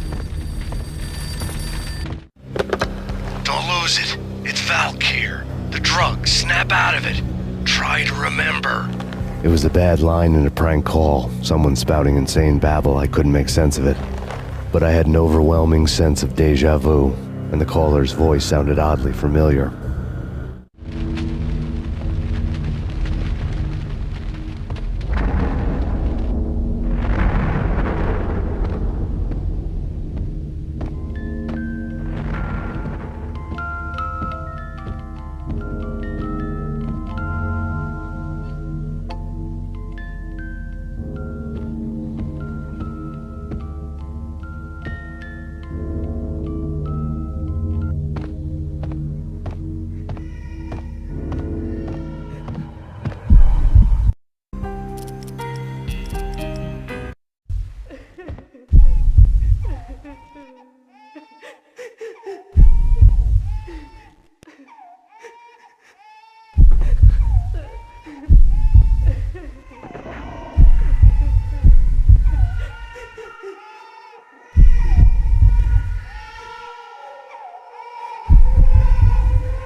Max, something happened at the office today. A strange memo. Something about Vikings. Honey, I gotta run. You can tell me all about it this evening. Have a nice day, darling. The bullet holes were rubies on her chest, blood glowing on her ivory skin. She was so beautiful. The killer was smiling. The flesh of fallen angels.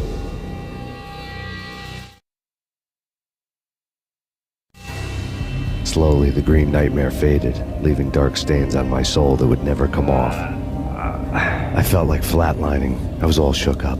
I woke up in a cold sweat, sick and tired to the bone, lying in a puddle of my own puke. The hag had said take me to Cold Steel before it had all gone crazy. It was a clue, the only one I had.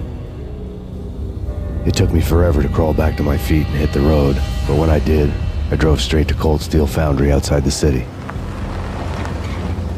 There was a whole lot of action around the place for a freezing winter night. Trucks coming and going, men running. I had the drop on the mystery witch. She thought I was dead. I was on her blind side. I was going in. The bad trip had put me in a crazy mood, adrenaline pumping through my aching veins. Staggering on the mill roof in ice and snow and wild wind, I was a ninja. My kung fu was strong. I wasn't kidding anybody. At best, I was Superman on kryptonite about to fall through a skylight, down to where it was all going down. A half-abandoned industrial area in the middle of nowhere. The factory was a perfect front for any number of illegal activities.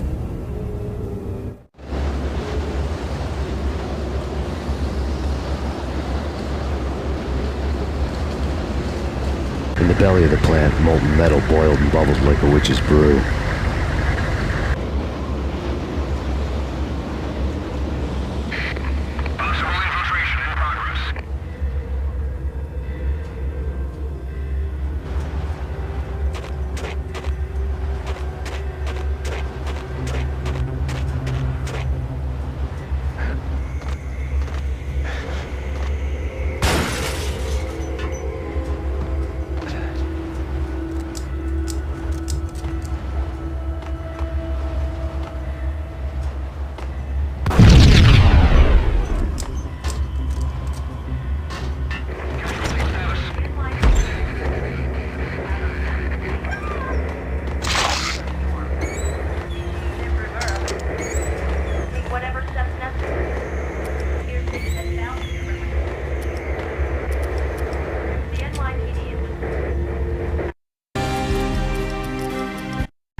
Can you believe it? How about they sleep with their rifles? In pursuit of the intruder.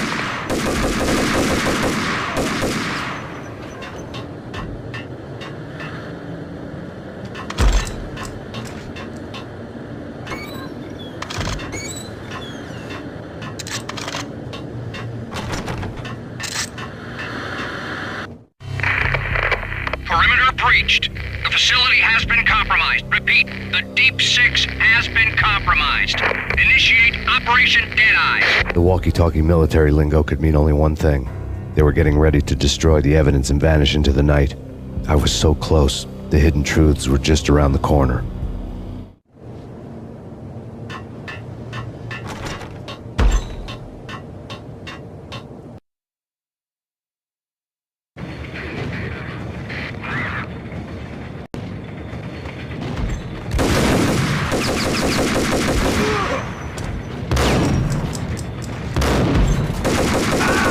The folder on the table told a grim tale.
I had taken on the role of the mythic detective, Bogart as Marlowe, or as Sam Spade going after the Maltese Falcon to unravel all the mysteries.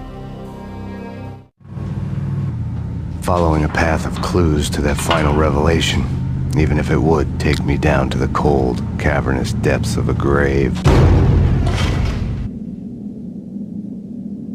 You can't do this! My men are still inside! Do you have any idea why this is called Operation Dead Eyes?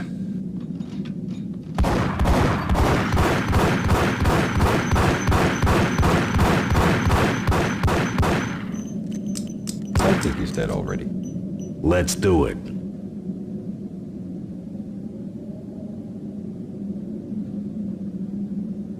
Attention all personnel. The self-destruction sequence has been initiated. Evacuate the complex immediately. We've got company. Sequence has been initiated. Proceed.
Like everything else in the Valkyr case, the door code was a mystery to me.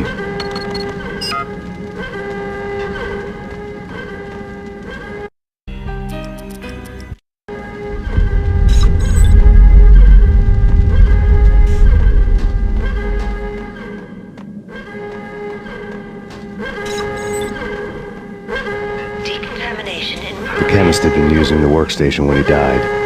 The half-life of the lab rat had ended online, his password blinking on the screen. 665, the neighbor of the beast.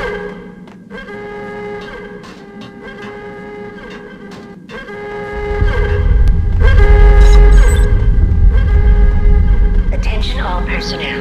The self-destruction sequence has been initiated. Decontamination is exit immediately. Decontamination completed.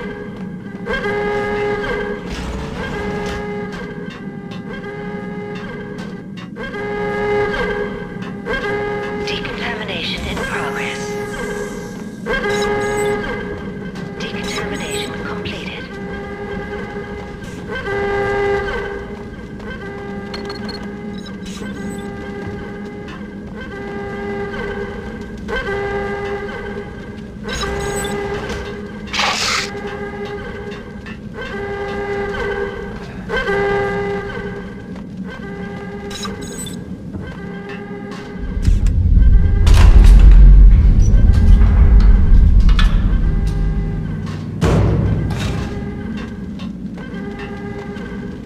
Attention all personnel. The self-destruction sequence has been initiated. Proceed to the nearest exit immediately.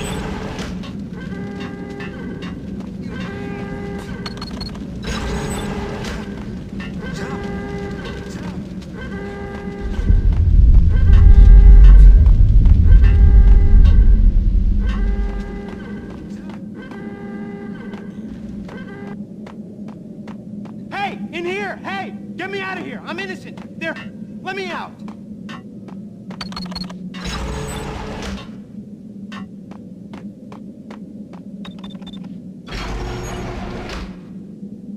Thanks.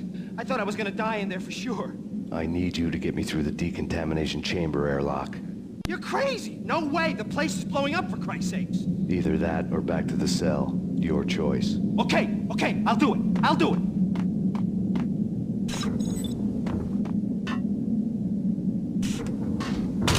Attention all personnel. The self-destruction sequence has been initiated. Proceed to the nearest exit immediately.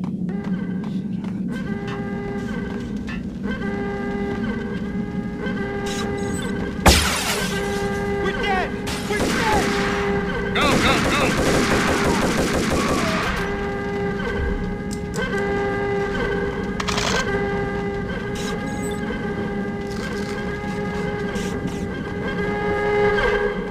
Get in!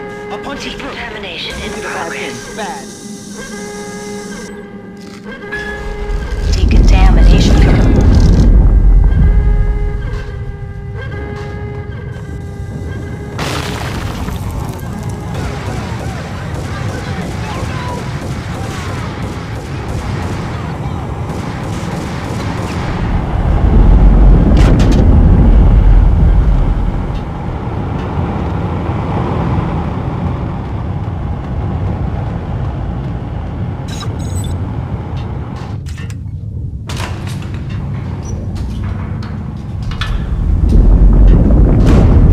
I was caught in the middle of the deadly web that was the Valkyr case.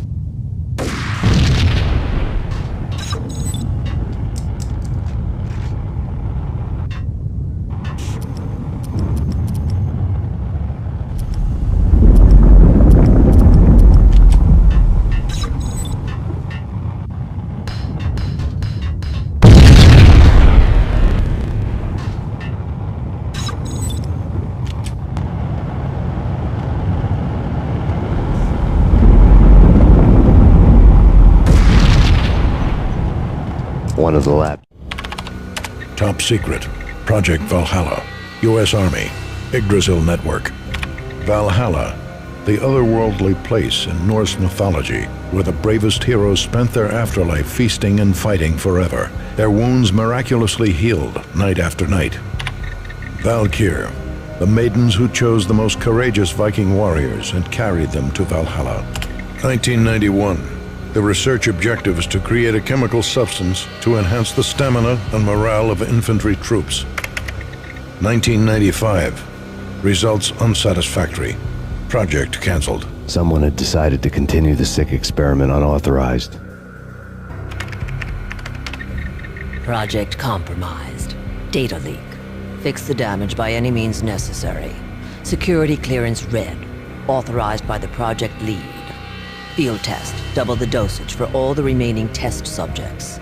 Observe and record the subject's behavior in an urban setting. The drop-off point was my old address in New Jersey. The file dated 3 years ago. Just when you thought you had reached the deepest depths of horror, it suddenly got worse.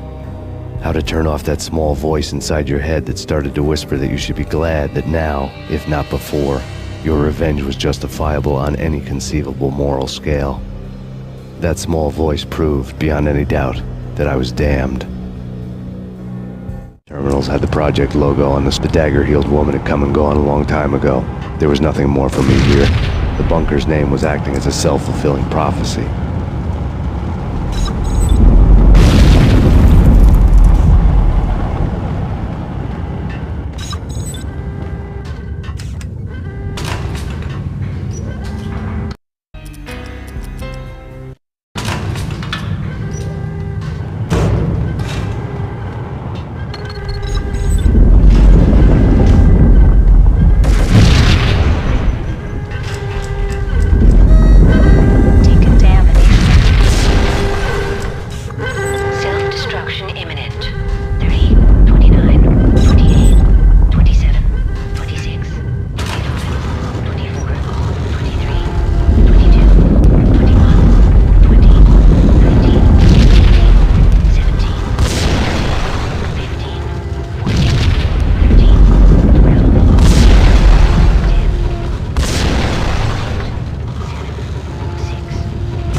Piece together a jigsaw, and the final picture is you finishing that same puzzle.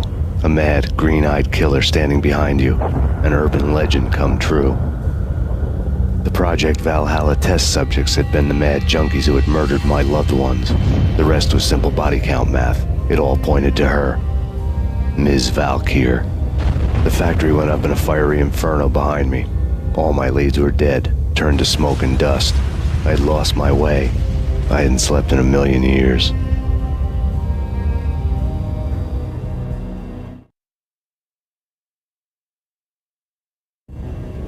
I felt thin as death.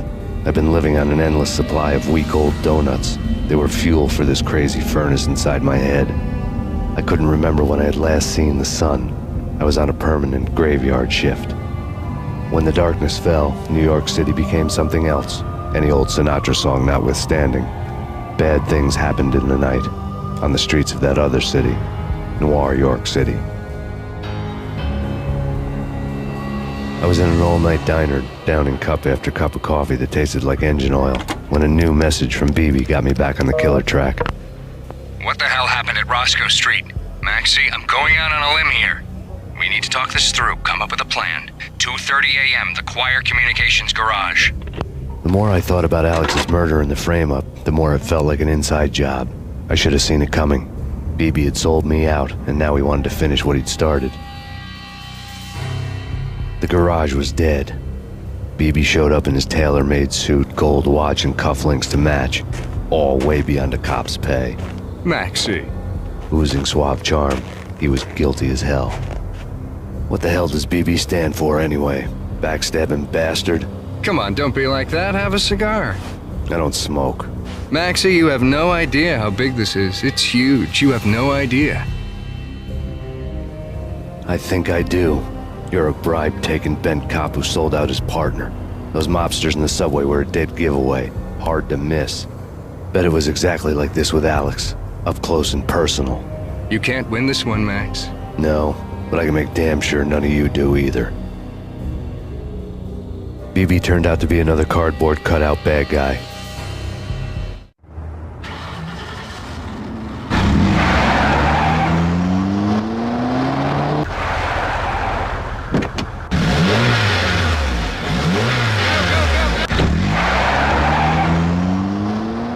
bad cop on the take, a cowardly right-hand man fleeing from the scene, leaving his paid thugs to do his dirty work.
whoever you are.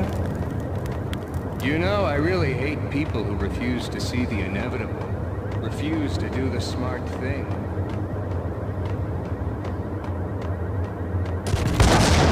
No, I must do the right thing.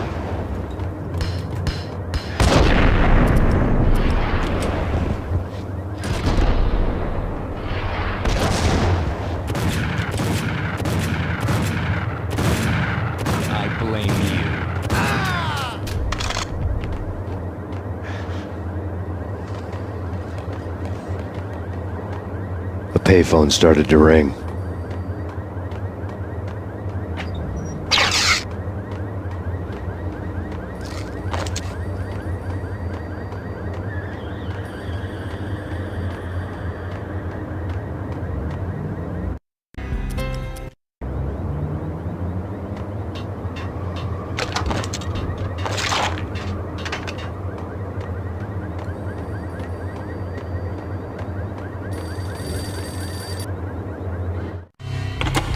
Yeah. Max Payne? Whatever does it for you. This is Alfred Woden. I can give you the name of your enemy. Come to the Asgard building presently. We are expecting you.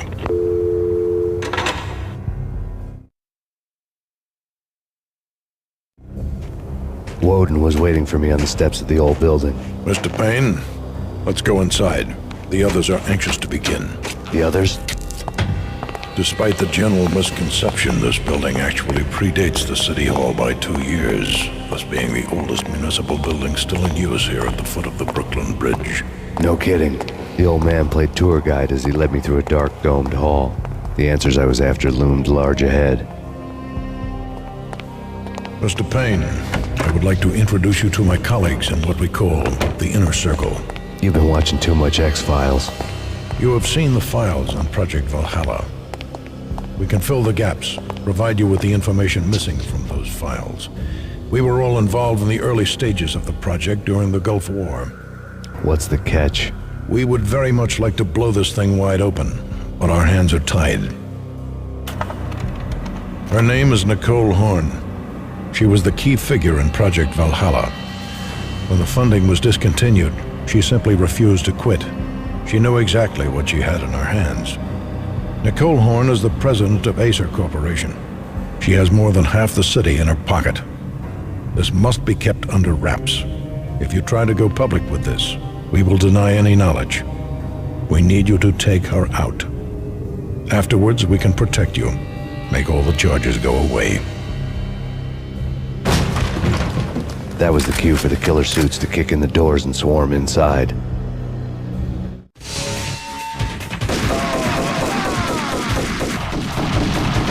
It was an impressive floor show, but I decided to leave early anyway. It was only a one-story fall. Lucky me.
One of the monitors showed what was left of the inner circle.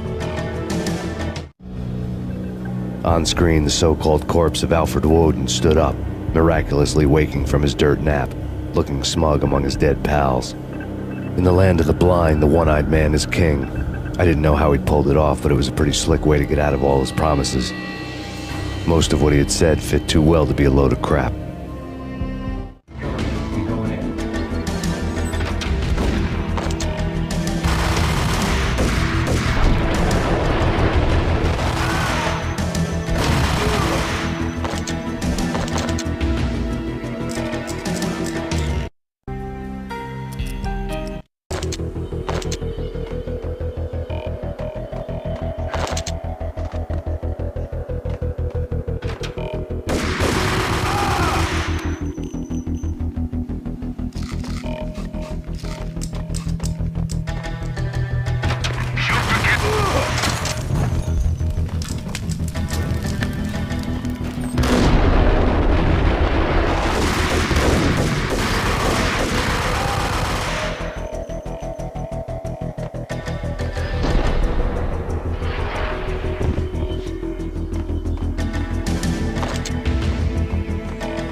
A videotape lay on the desk.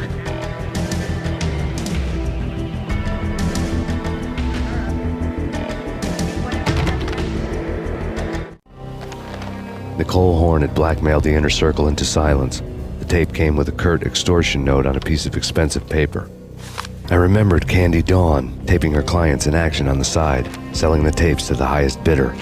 I was sure that kinky sex was nowhere near Alfred Woden's worst sin, but I had a feeling that when this was over, any collateral would come in handy. Woden had left me a present. Woden had taken care of my mission preps with military precision. The critical areas in the Acer Corporation headquarters blueprints were circled in red. The president's office was at the top of the building, right below her penthouse suite. The elevators were controlled by a security computer, part of the mainframe located underground below the building. The high-rise was sealed as tight as a sci-fi fortress.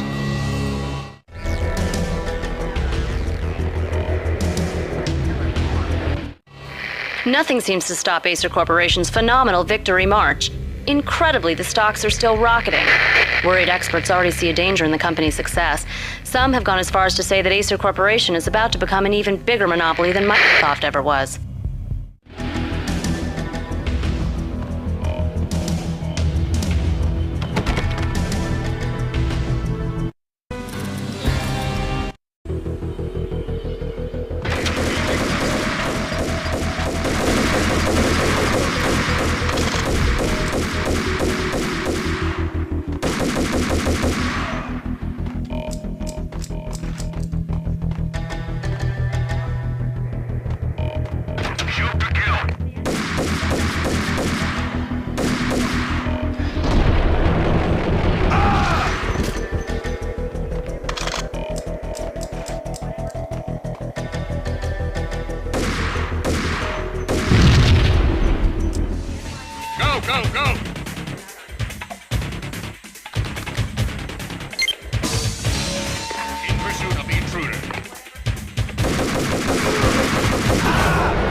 In the sun.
I had dreamed of revenge. Those dreams were always nightmares, of coming close and then failing. Now I was close. I had a name to guide me, Nicole Horn. I had nothing to lose.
CIA, FBI. You've seen one, you've seen them all. Sure, good for a practice run. But this, working for her, oh, this is the real thing.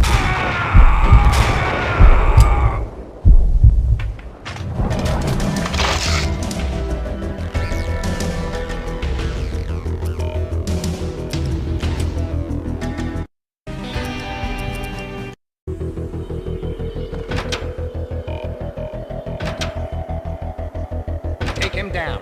Shoot to kill. Let's finish this.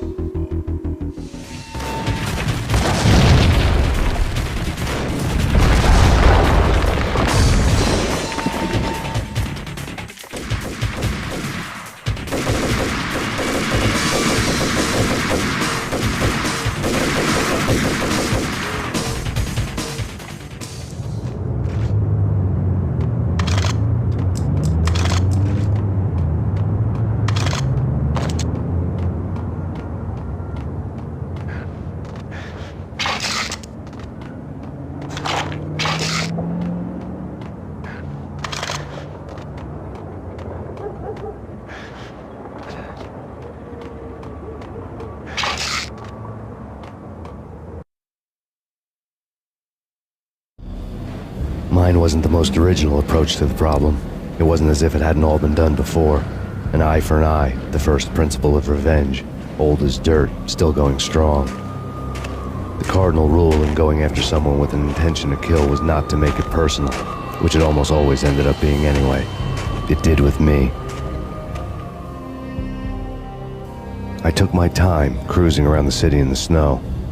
There was no hurry. I knew what I had to do now. I took my time, thinking about it, building up the rage. When I was ready, I parked the stolen wheels at the front entrance of the Acer Corporation headquarters. Got out, got in, got cracking. I had a bullet with Nicole Horn's name on it. I had 10,000 bullets with the Hag's name on them. She had ultra-high-tech security systems, enough mercenaries and weaponry to start World War III. There was no fear. New York disappeared behind a veil of snow. I had crossed the threshold. This was her domain, sleek and sexy and soulless, all glass and steel. A place of color-coded security keycards, metal detectors, and surveillance systems.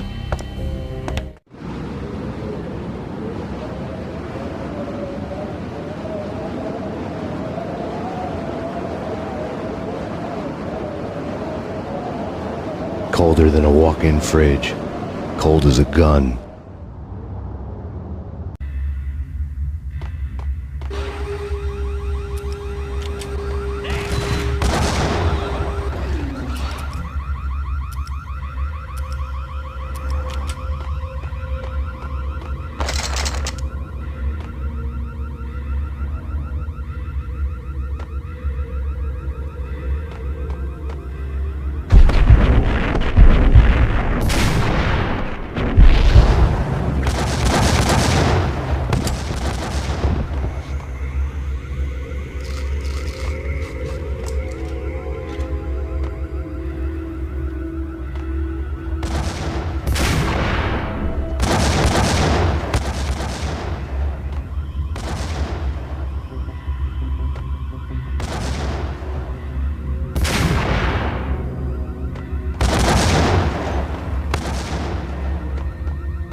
Max, we gotta stop meeting like this. It will be a cold day in hell before I let a narc cop stop me. Miss Sachs, do your job. Relax, Max. You're a nice guy. I don't kill nice guys. You're not bad yourself. It was different when Horn wanted Punchinello dead. To cut her ties to the Mafia. He deserved to die. The same goes with her. She's the bad guy here. Her sister was whispering to her in my favor. I knew the appetites of ghosts intimately. They hungered for revenge. No! A gunshot boomed and she fell down in slow motion. She was a nice girl, not really a stone-cold killer. And now she was stone-cold dead. Like religious fanatics or loyal samurai, Horn's private army was coming at me. Engaging hostile.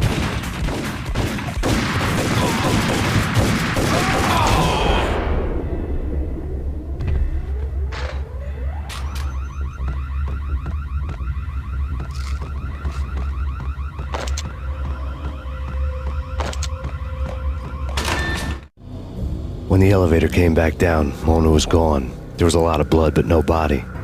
Something clicked for the final time.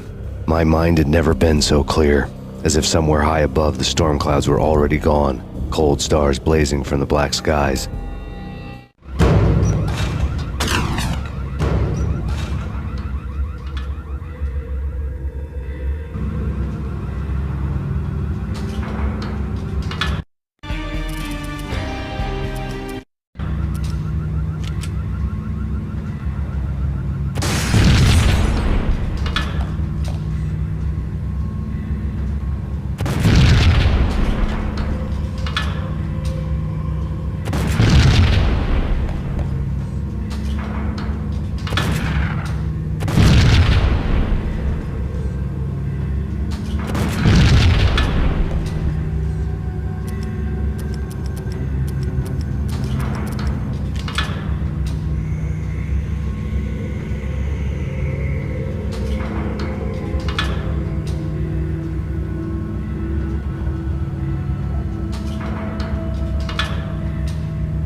Movies, and I'm talking about the coolest of the cool. Hold it!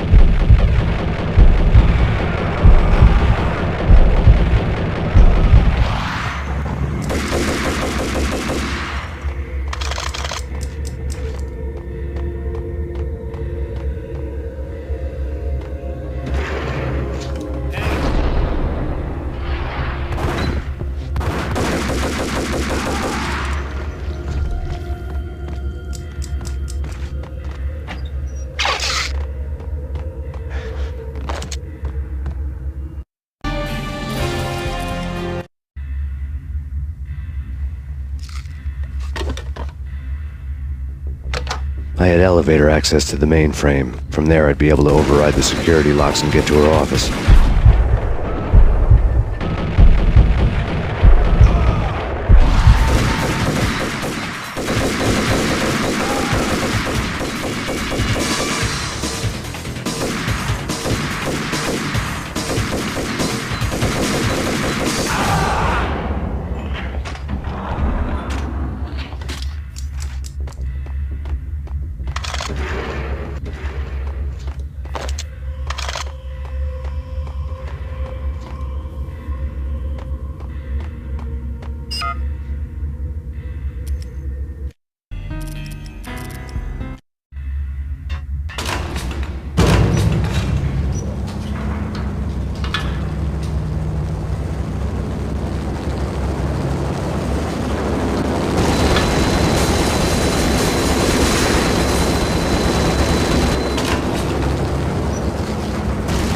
The unmarked chopper was Horn's pet guardian, inhuman and flawless. It was stalking me. Stereotyped. I'm not a hey. Kill the bastard. Kill the...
locks were now offline. All bets were off. The elevator would take me all the way up.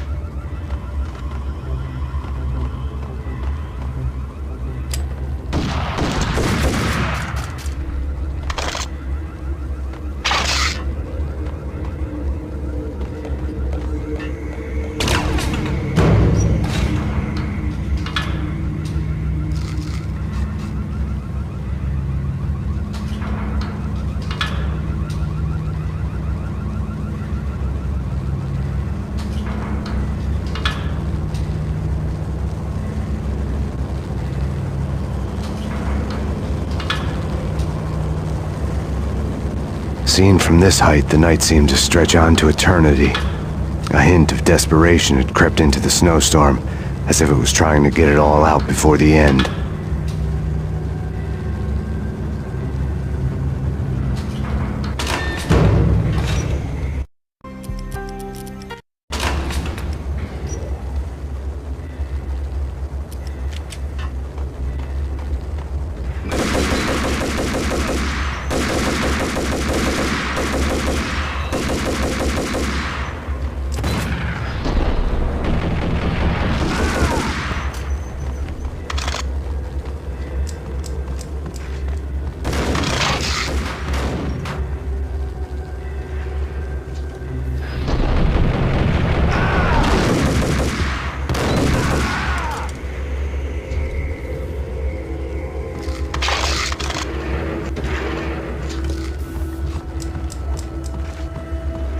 Horn's personal computer was on.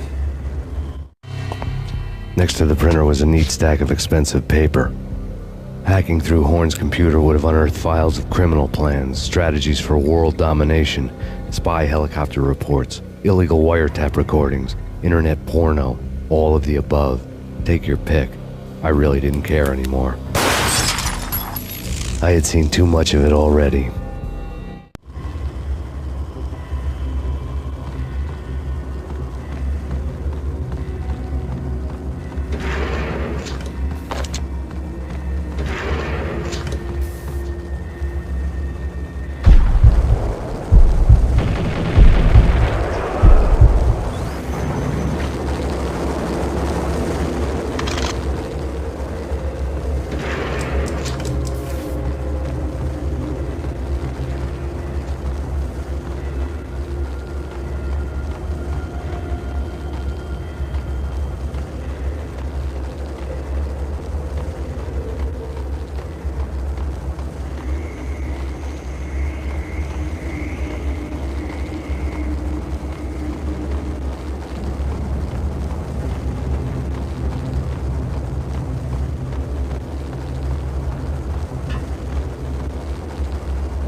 Valkyr had been meant to be a white-winged maiden that would lift you to a warrior's heaven, but it turned out to be a one-way demon ride to hell.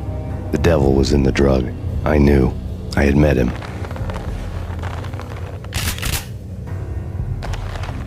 And now I was gonna kill her. The queen of the underworld who had tried to lift herself a bit closer to heaven with her drug money. No begging, no bribes. She knew better. Honor among killers. We who were about to die. Both of us knew how this would end, in pain and suffering. All this because your wife stuck her nose into things that were none of her business. The cops were coming to take me away. The sirens were like a bad conscience I couldn't shake. It's ridiculous you've made it this far. You won't be alive when they get here. Stop him!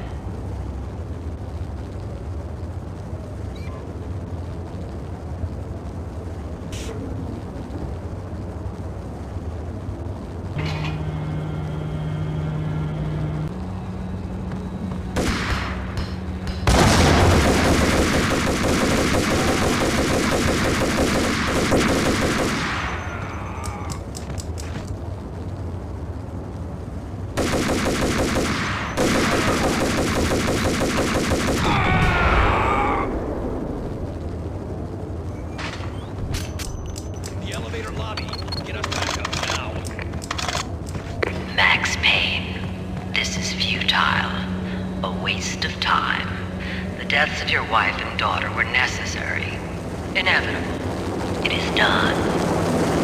You cannot bring them back. Nothing you do will make it any better.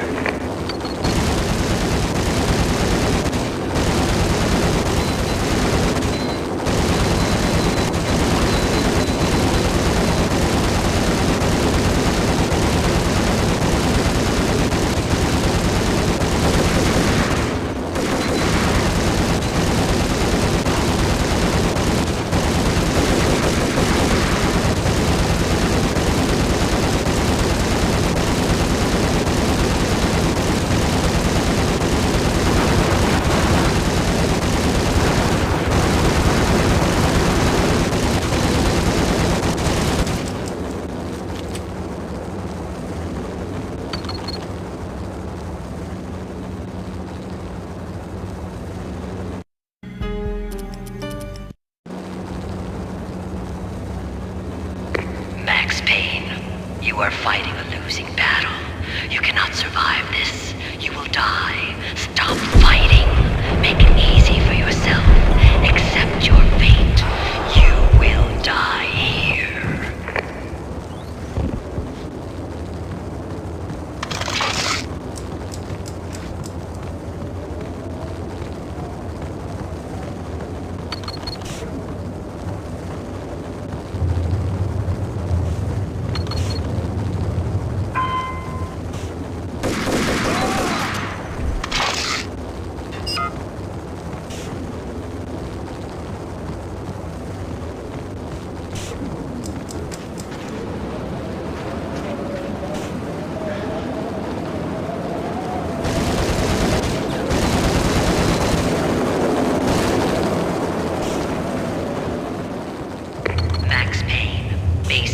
You're up against an unbeatable force. You have already lost. You have lost. Only death will set you free from your pain. Accept it. Surrender. Give up.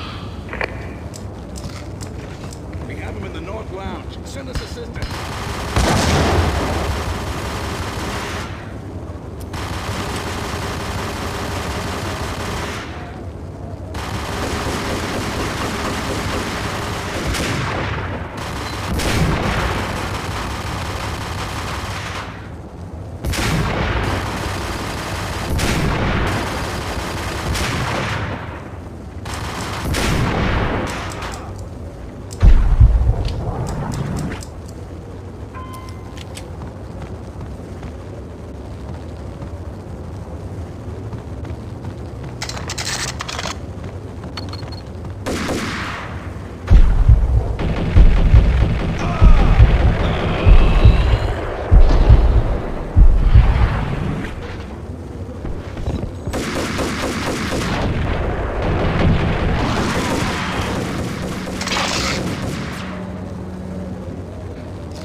out of here as soon as the wind dies down. Don't like the look of that mast.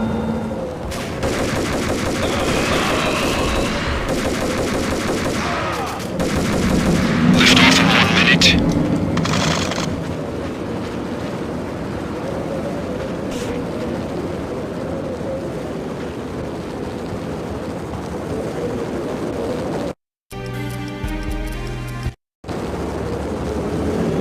Lift off in 45 seconds.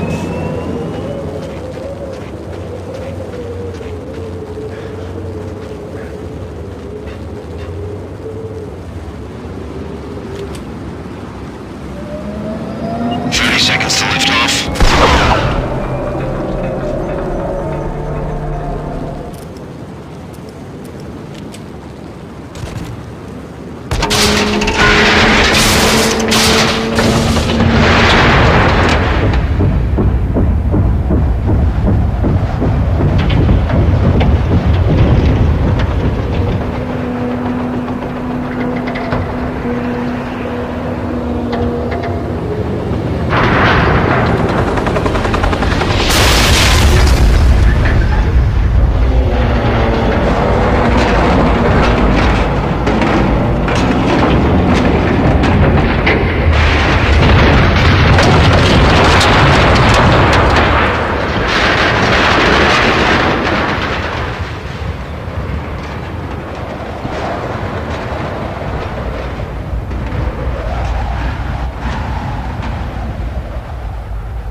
They were all dead. The final gunshot was an exclamation mark to everything that had led to this point. I released my finger from the trigger.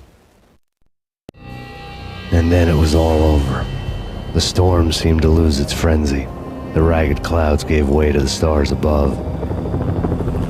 Max Payne, this is Deputy Chief Jim Bravura from the NYPD. We've got the building surrounded. Throw down your weapons and lie down with your hands behind your head. A bit closer to heaven.